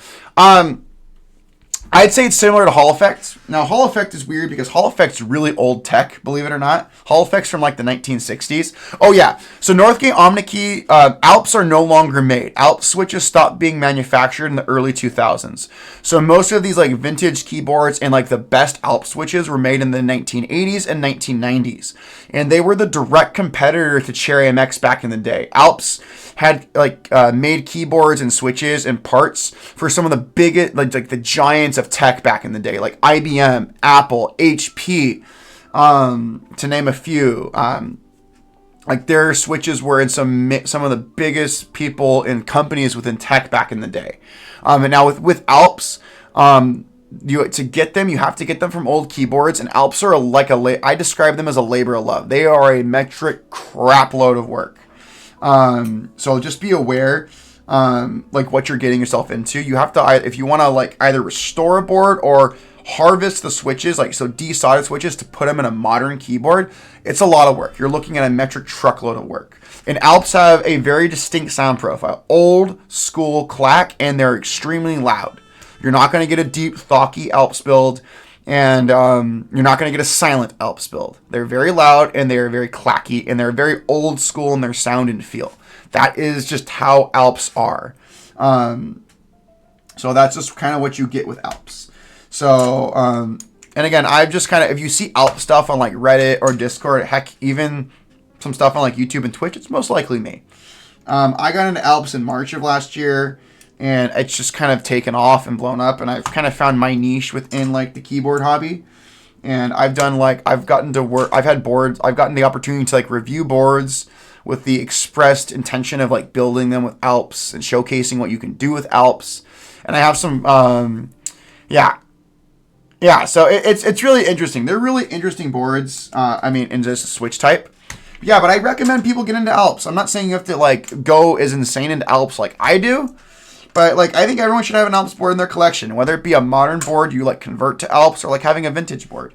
And the cool thing about vintage Alps boards, like especially some of the more common ones, you can get them for like less than $100, in some cases less than $50. Like old Dell AT101 boards, you can get them for like $30 to $40 if you're smart on eBay. So, and they clean up pretty well, and they're fun restoration projects. You learn about the history, you learn how to work on the switches and the old keyboards, and they're a lot of fun. So, but Pedro, like definitely, if you want to get an Alps board, my honest recommendation, look at like Apple extended keyboards on eBay or Dell AT101Ws. Those are very affordable vintage Alps boards. And Blue Keeps just commented in chat. Those two types of boards are really affordable. You can get them for less than $50. And they usually are going to, like, Dell AT101Ws are going to come with, like, black tactile Alps. And then the most common switch you'll find in Apple Extended Keyboard 2s are going to be what we call ivory Alps, which are also tactile. So, really affordable boards, and they clean up really well, and they're really easy restoration projects. They're still going to take time. And I think they're a really good way to kind of get exposed to Alps, and, again, a really inexpensive way to get into them. So, definitely look into them. And also on if you go on like Facebook Marketplace or like Craigslist, you can, or even go to like old Goodwill or like electronic e-waste centers, you can probably find these old Alps keyboards. And I've also heard stories, people find like really expensive Alps boards by going to like Goodwill or a thrift shop, and they just get lucky, which is really cool. So, yeah, they're a lot of fun. So this is literally like the last thing we're going to do. We're just swapping these keycaps. And then we'll probably get on out of here for the evening. But yeah, there's a lot of cool projects that are going to be upcoming. We got this OmniKey rebuild project that we're doing. We have some modern Alps builds coming up. Like we have a Vertex Seal, a Constance TKL we got to rebuild. We have my Geon F18X V2, which we also have to rebuild. So there's a lot of really like fun Alps projects coming up. Yeah. So yeah, but they're both good, and I've worked with both of those boards we're recommending for like easy way to get into Alps. I've worked on both of those types of boards. Blue Keebs, who's commenting, also has worked with those boards. So a lot of really fun, like a lot of really good ways to get into Alps. Now, if you want to convert like if you want one of like the rarer switches of Alps, like or ones that are a little less common, or you want to convert a modern keyboard to Alps, that's where Alps kind of gets expensive because you have to start sourcing a custom PCB that's compatible with that keyboard. You got to source a custom plate, and you got to start sourcing keycaps. And if you want like blue Alps or like orange Alps or like green linear Alps, that's where stuff starts to get expensive. And again, I offer like an Alps commission building service. So like I've done a lot of client commissions where I convert modern keyboards to Alps. Again, it's expensive because we got to source all those parts. Like if you're interested in like a client commission, like I charge cost of parts plus about a $100 to $200 commission fee because these Alps take a lot of time. These builds take several weeks or maybe like sometimes even 2 months to do. They're just a lot of work, whether we're waiting on parts or restoring. Like some switches or some projects just take more work than others. And that's why I tell clients, like if you're going to commission me for like a build, just be prepared please be patient and understand like this isn't going to happen within a week or overnight. It's probably going to take 1 to 2 months for me to finish the project. And I also have a big backlog of personal projects that I'm doing with Alps. So, and I also have just I have a pretty decent queue of client commissions that I'm working on right now. So that's just, I just tell people with just custom Alps builds, like I'm happy to do it for you. Just be patient and we got to slot you in, to where we have space in the client commission calendar. And be prepared because it is expensive. So, all right, almost there. And then we'll carefully remove our stabilized caps. So yeah, like this keyboard alone, there's a ton of work. Like we've desoldered when we got the board, we desoldered the original switches. We scrubbed and cleaned the PCB with isopropyl alcohol. The plate was sanded down and then refinished. And then we also have fully torn down these switches. We ultrasonic cleaned them. We lubed them.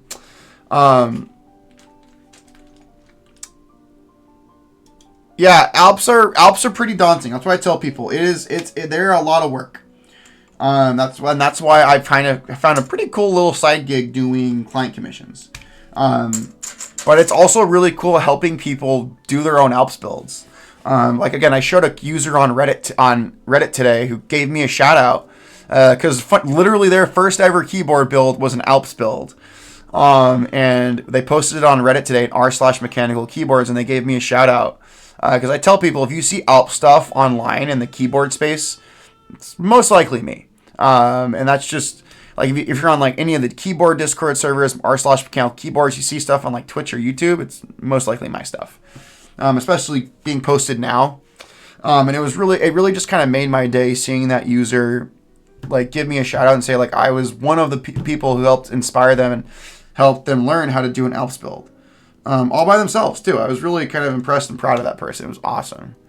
All right, now we're carefully pulling these off. Cool. Carefully pulling those out. Cool. Got that one. Cool. Got to carefully pull these off because I don't want to damage the plate or scratch the plate. So I have done that. It's really annoying. It messes my OCD. Cool. That one's out. And then we got to move on to the main cluster. The big ass enter in the... I'm going to just pull these off by hand at this point. Yeah. Cool. Let's pull off the backspace. Yeah, Alps are not for everybody. That's another thing too with Alps. Very much know what you're getting yourself into. Because like, for example, I did a build for a client. And this client very much thought like Alps would be like what a Cherry MX is. He wanted like a deep, thocky, foamy Alps build. And I said, dude, you're not going to get that. But he was dead set on doing a build. And we kept going back and forth. And the build literally took forever because he could never make up his mind. And he also ignored all of my advice.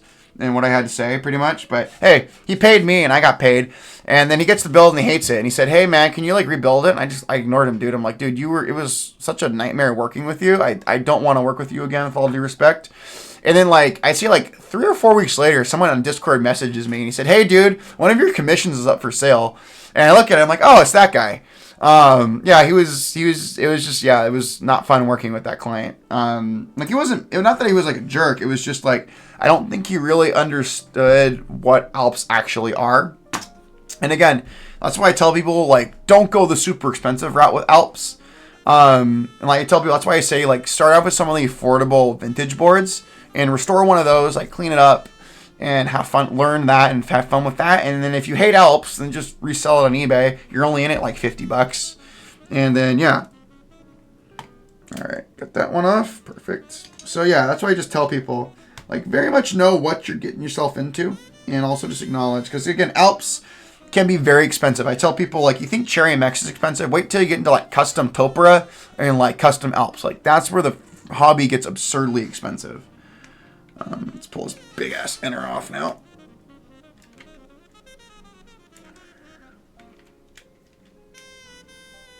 There we go. Cool. Got that off. We are good. Awesome. Got all of our keycaps off. Let's just wipe off some of this residue from our stabilizers.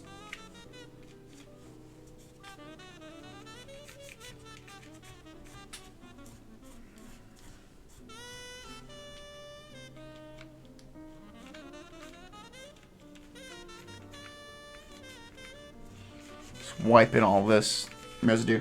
Yeah, Blue Cubes. It was not, like I said, the client, that particular client, like, they weren't a jerk. They weren't mean. It's just, they really weren't good at taking my advice, and they also just, I think, really had a fundamental misunderstanding of what Alps are. So that's why, like, I use that as like a learning experience. And when someone does reach out, like, interested in doing a commission, I just tell them, like, this is expensive, and I just want to make it very clear, like, kind of in terms of sound and feel, kind of throw your expectations from the Cherry MX side out the window. And just accept that Alps are going to be loud, they're going to be old school, they may be scratchy, and they're going to be clacky. Like, old school scratch and clack is what Alps are. So here we go, friends. We are cleaned up. Yeah, look at that build. Look at those SKCM creams. Again, these are about $2 a switch, which is just kind of crazy. I'm just going to check something really quick. So, yeah, so it's definitely a fun time figuring that out. Yeah, Alps are not Cherry MX, agreed. So here we go, friends. So we're going to start off with our stabilized keycaps first. I always do that because, again, that requires us adding some lube. So let me get my 205. I use 205G0. It's kind of my trusted stabilizer for lube for Alps. Let me find my brush. Where the heck is it? So we've got to remove the stab parts from this particular build, so let's get those parts removed, and then we'll kind of go from there. Okay, let's do that one. All right, let's pull the big ass enter out. Let's get that out. Perfect. Yeah, we're getting it going.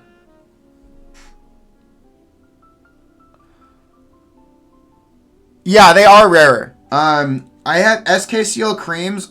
To my knowledge, the linear creams only come in laptops. I think the most common one you can find them in is the Bondwell Pro AT. I bought one of those laptops off of Careless, and that's what went in my Hippo.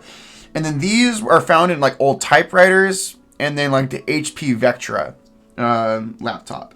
So yeah, these ones are kind of a pain in the ass to get a hold of. That's why, like, some of these were actually, a bunch of these that I had on hand were actually in one of my 60%. They were in my GSKT00.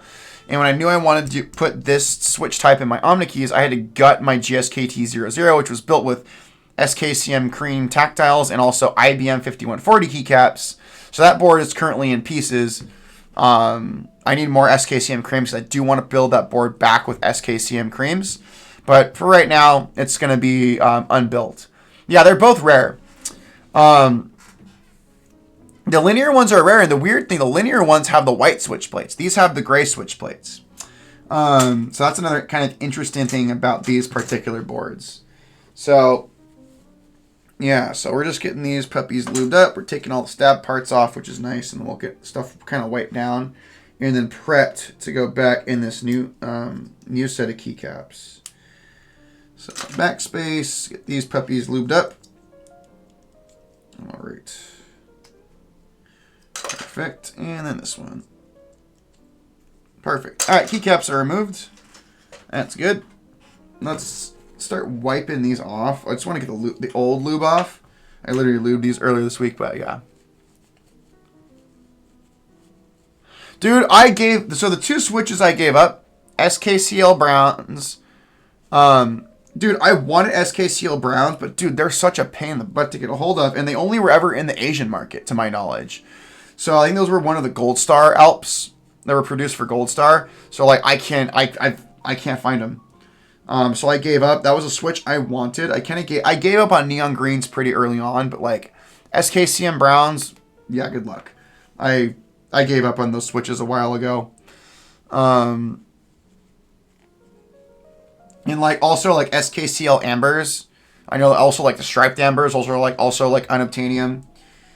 Like I know the last SKCL Ambers switch, board that sold was sold for like $7,000 or $8,000. So like those are another like unicorn switch. So like I've given up on like SKCM neon greens, SKCL browns, and then SKCL ambers. Oh yeah, dude, SKC ambers are insane. So yeah, so like I pretty much have all the switch types I want in my collection. I'm actually yellows. I don't have any yellows. Again, I sent the yellows that were kind of busted to you. I will get a set of yellows because I want to build a modern board with yellows and I want to build one of the Omni keys with yellows.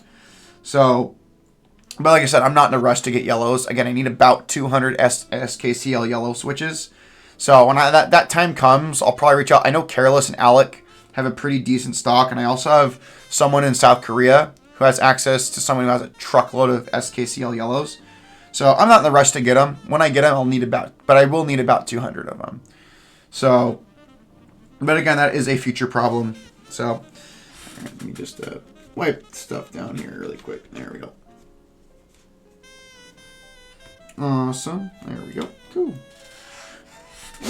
All right, those are all cleaned off.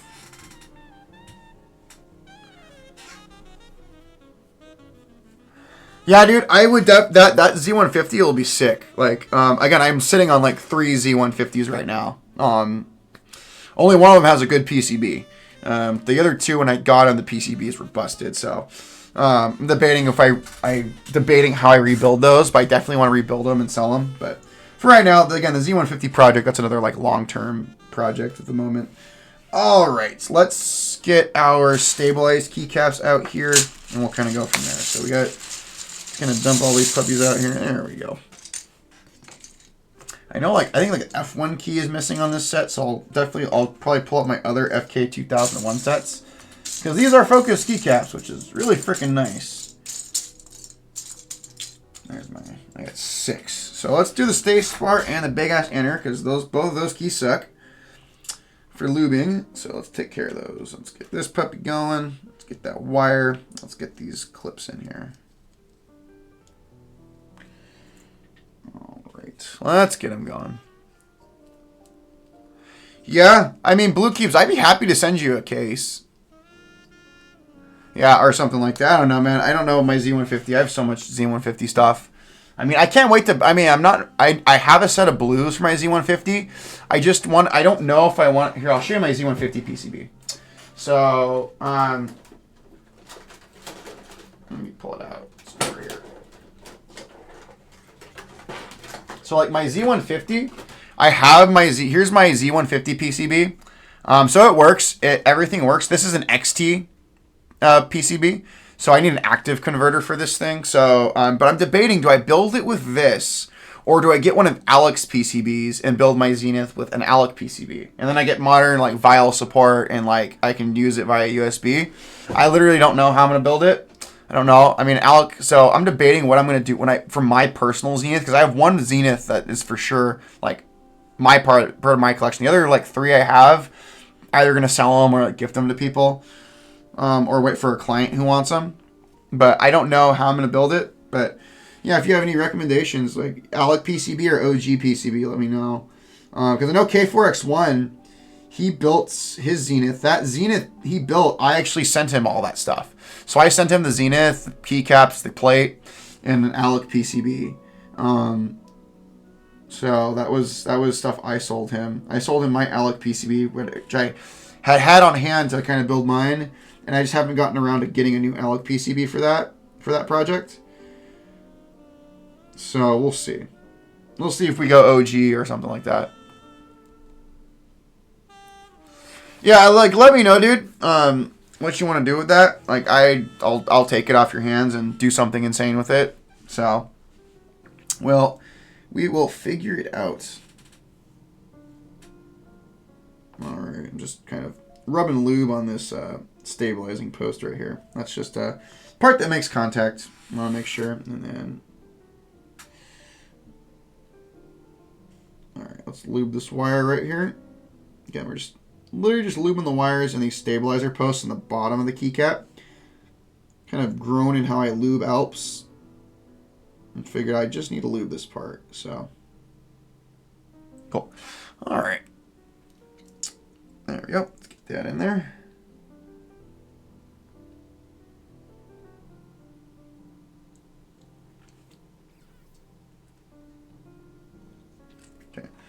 Get these spudgers and let's clip these wires in.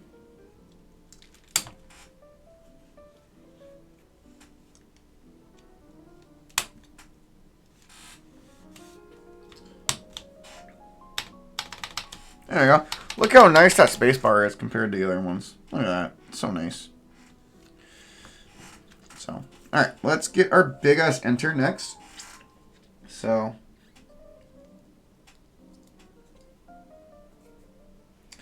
big ass enter. I do these two keycaps first because these two are the kind of like the biggest pain in the ass. The other four are really easy.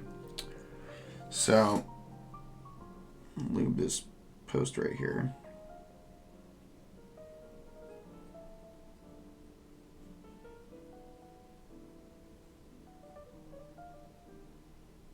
Cool. Get that. Let's lube this wire here. And then we're almost there, friends, which is really nice, actually. So, but yeah, this has been a really cool stream. I've been on here for, God, 3 hours. Yeah, I said like 2 to 3 hours. We'll be out of here in like the next, like, I'd say like 15, 20 minutes.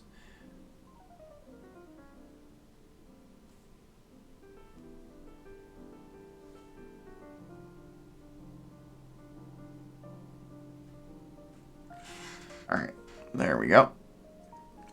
All right, let's get this part done.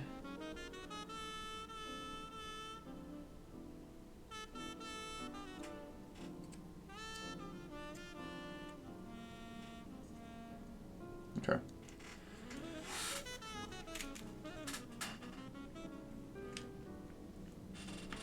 Okay. Let's carefully clip these in.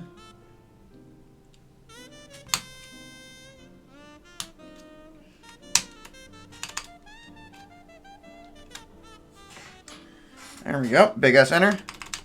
Looking good.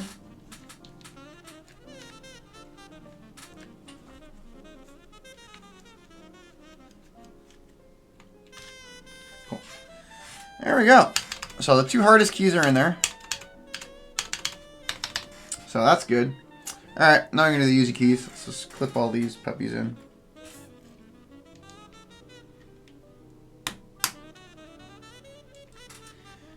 Yeah.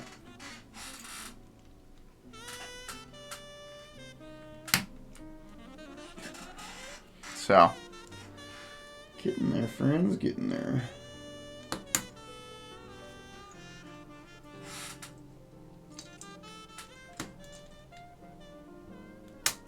There we go. Cool. All right. Let's get the clips inserted under these puppies. And then, yeah, once we got these stabs done, then we can do the rest of the keycaps and then make this Ultra T look even prettier. That is kind of the intention with this project, is making these Omni keys look badass.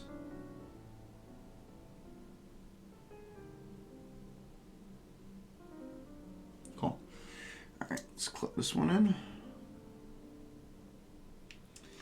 Left shift, as I've done vintage keyboards, I realize this is like one of the most important keys for me. Having a full left shift, really important for me. That's like a deal breaker on a keyboard for me. So, alright, get the backspace. Let's put all the clips under these.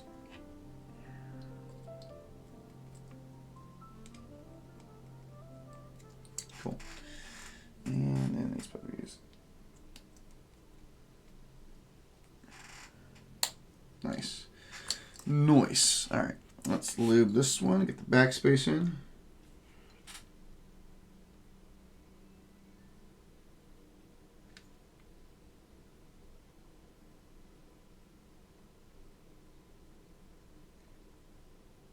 Cool.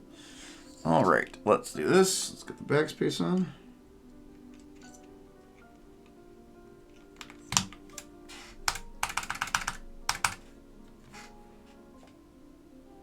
Cool. That's looking good. Move over to our numpad. And then do our 0.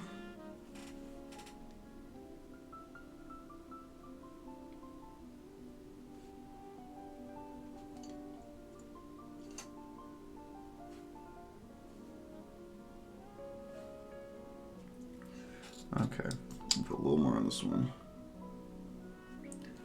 Cool.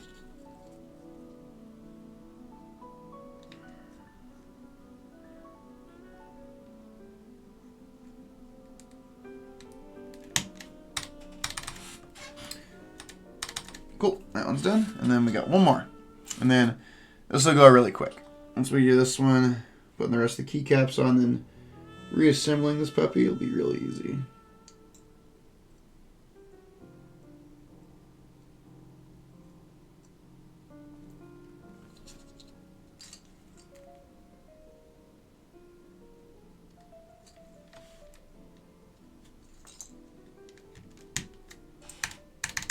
Cool. Alright, there we go, friends. You put a bunch of my tools away because we are done with that, and then we're literally just going to be putting it all back. Putting this puppy back together. Alright, let me just put some tools back in here. Yeah.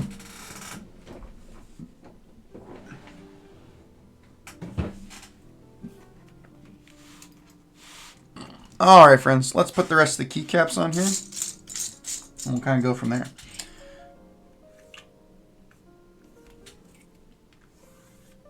Alright, SF12.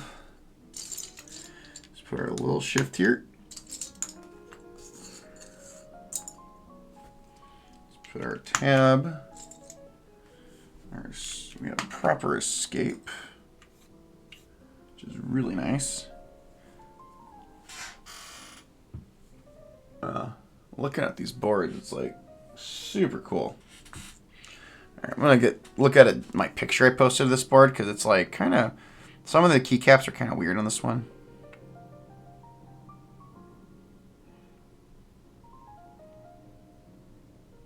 There we go. Yeah, just some of the keycaps are weird, so I just want to make sure we put them all in the right place.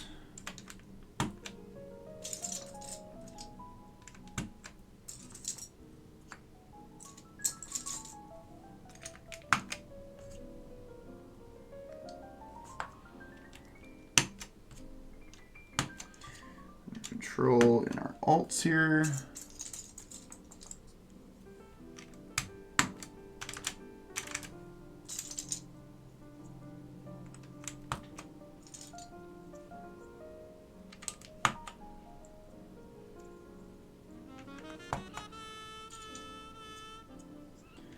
Now we're just putting them in here, folks. So we're just putting these keycaps back on.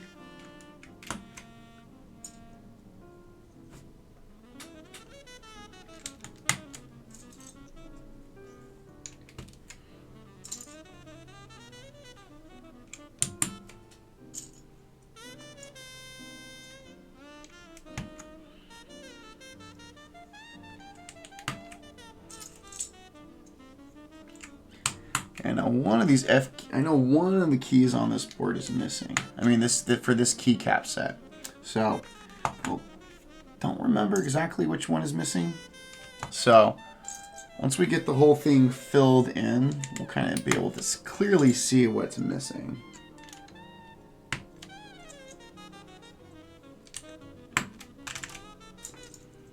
So this will be a much prettier board. That is faux show. Get to really see it fill in now. Okay, that equals goes right here. Perfect.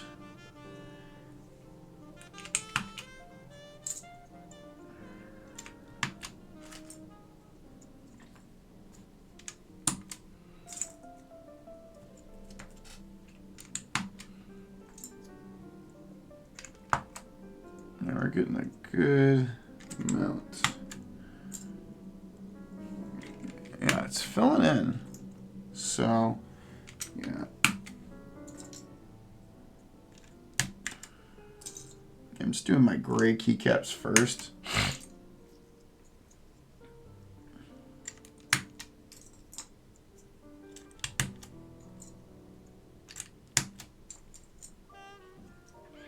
Okay, yeah, it's definitely missing an F1 keycap, so definitely I have a bunch of FK 2001 keycaps, so that's fine.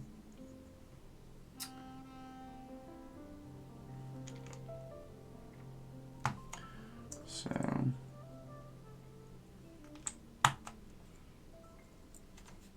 yeah, this is going to look a lot better for sure.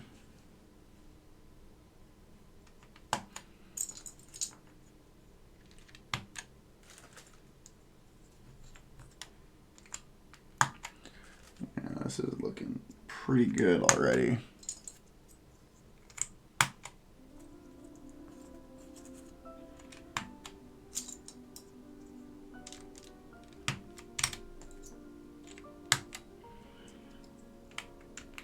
Yeah, I freaking love this board. So, yeah, I think of the OmniKey, at least the big OmniKeys, this is like probably the most useful layout. So,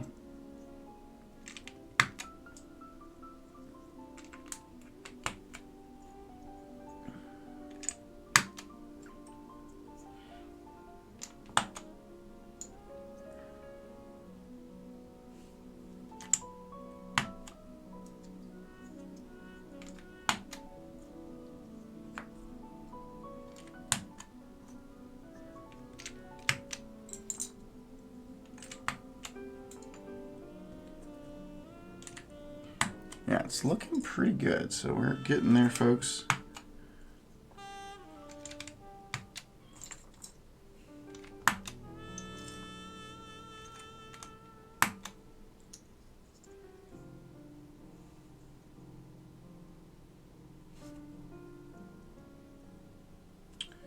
That's interesting. Okay.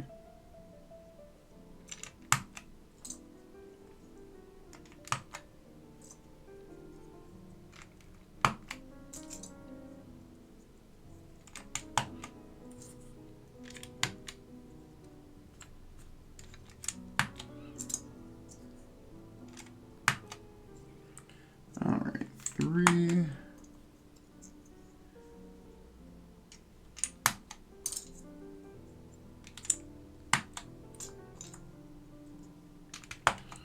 Coming along.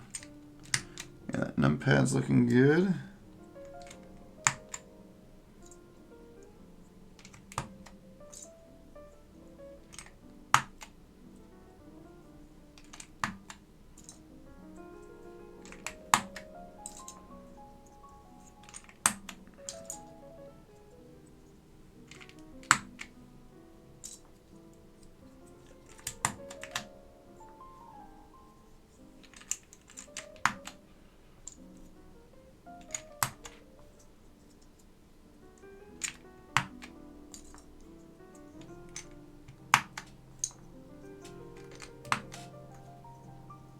All right, my favorite keycap, F Press F to pay respects, everybody. Look at that.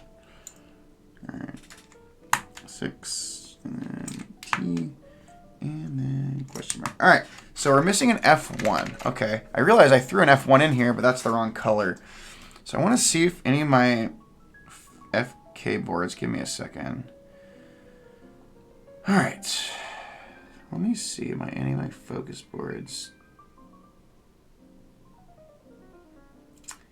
have what I'm looking for, which I don't think so.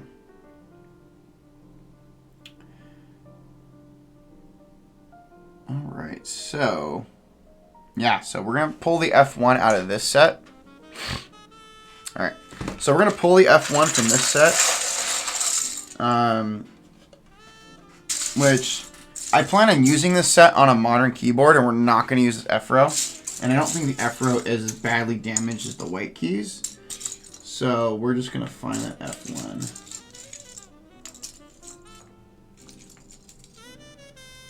I'm gonna take that F1.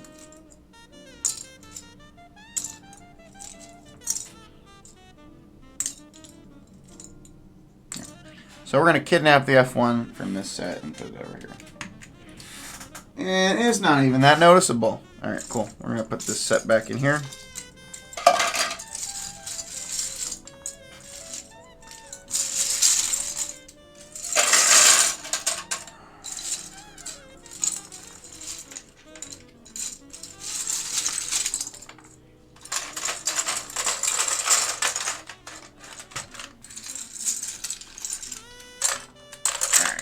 Put this set back here to the side because I want to get this board put back together. But here we go, folks. I can't even tell the difference. If you really, really look at it, you can kind of tell it's a little bit different, but I don't freaking care. I think the main thing is like, look, non-yellow keycaps. As much as I love yellowing. But yeah, all right. Let's get the bottom case and let's insert this and get it queued up, and we'll go from there.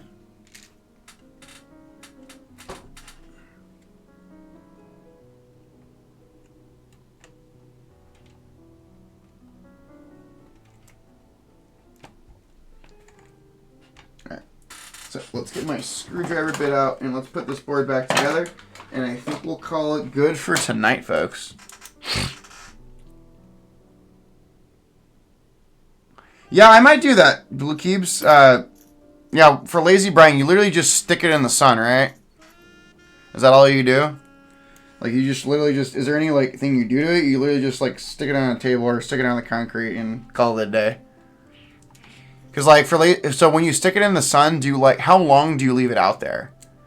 I mean, I'm in LA, so it's like, sunshine is not an issue. Where, like, the rest of the United States is literally freezing. It was, like, 85 degrees today here. In, like, freaking early February. Yeah, how long approximately do you leave it out there? As I don't want to leave it out there forever.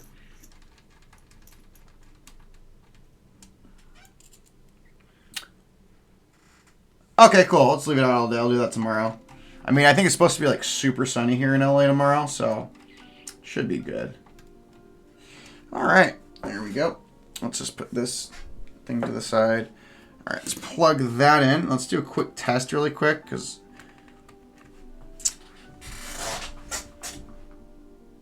I'm lazy. It's fine. We're good. So there we go, folks. There's our Ultra T, and then let's put this case, top case, back on. Carefully. Yeah. There you go. Look at that. Ah, so good. So good. Let's flip it over. Let's put our screws on, and then yeah, we'll call it an evening.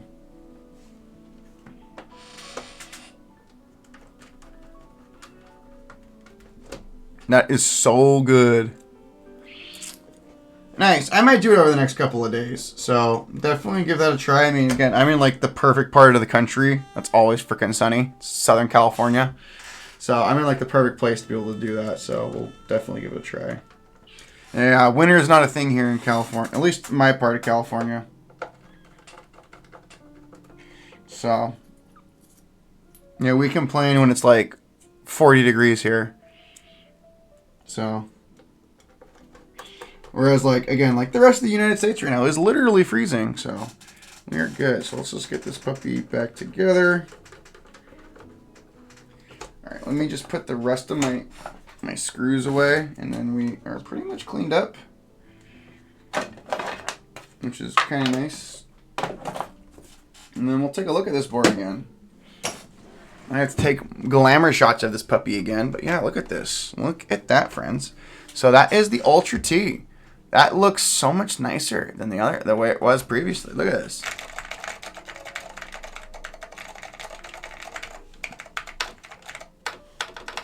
Yeah. That is pretty good.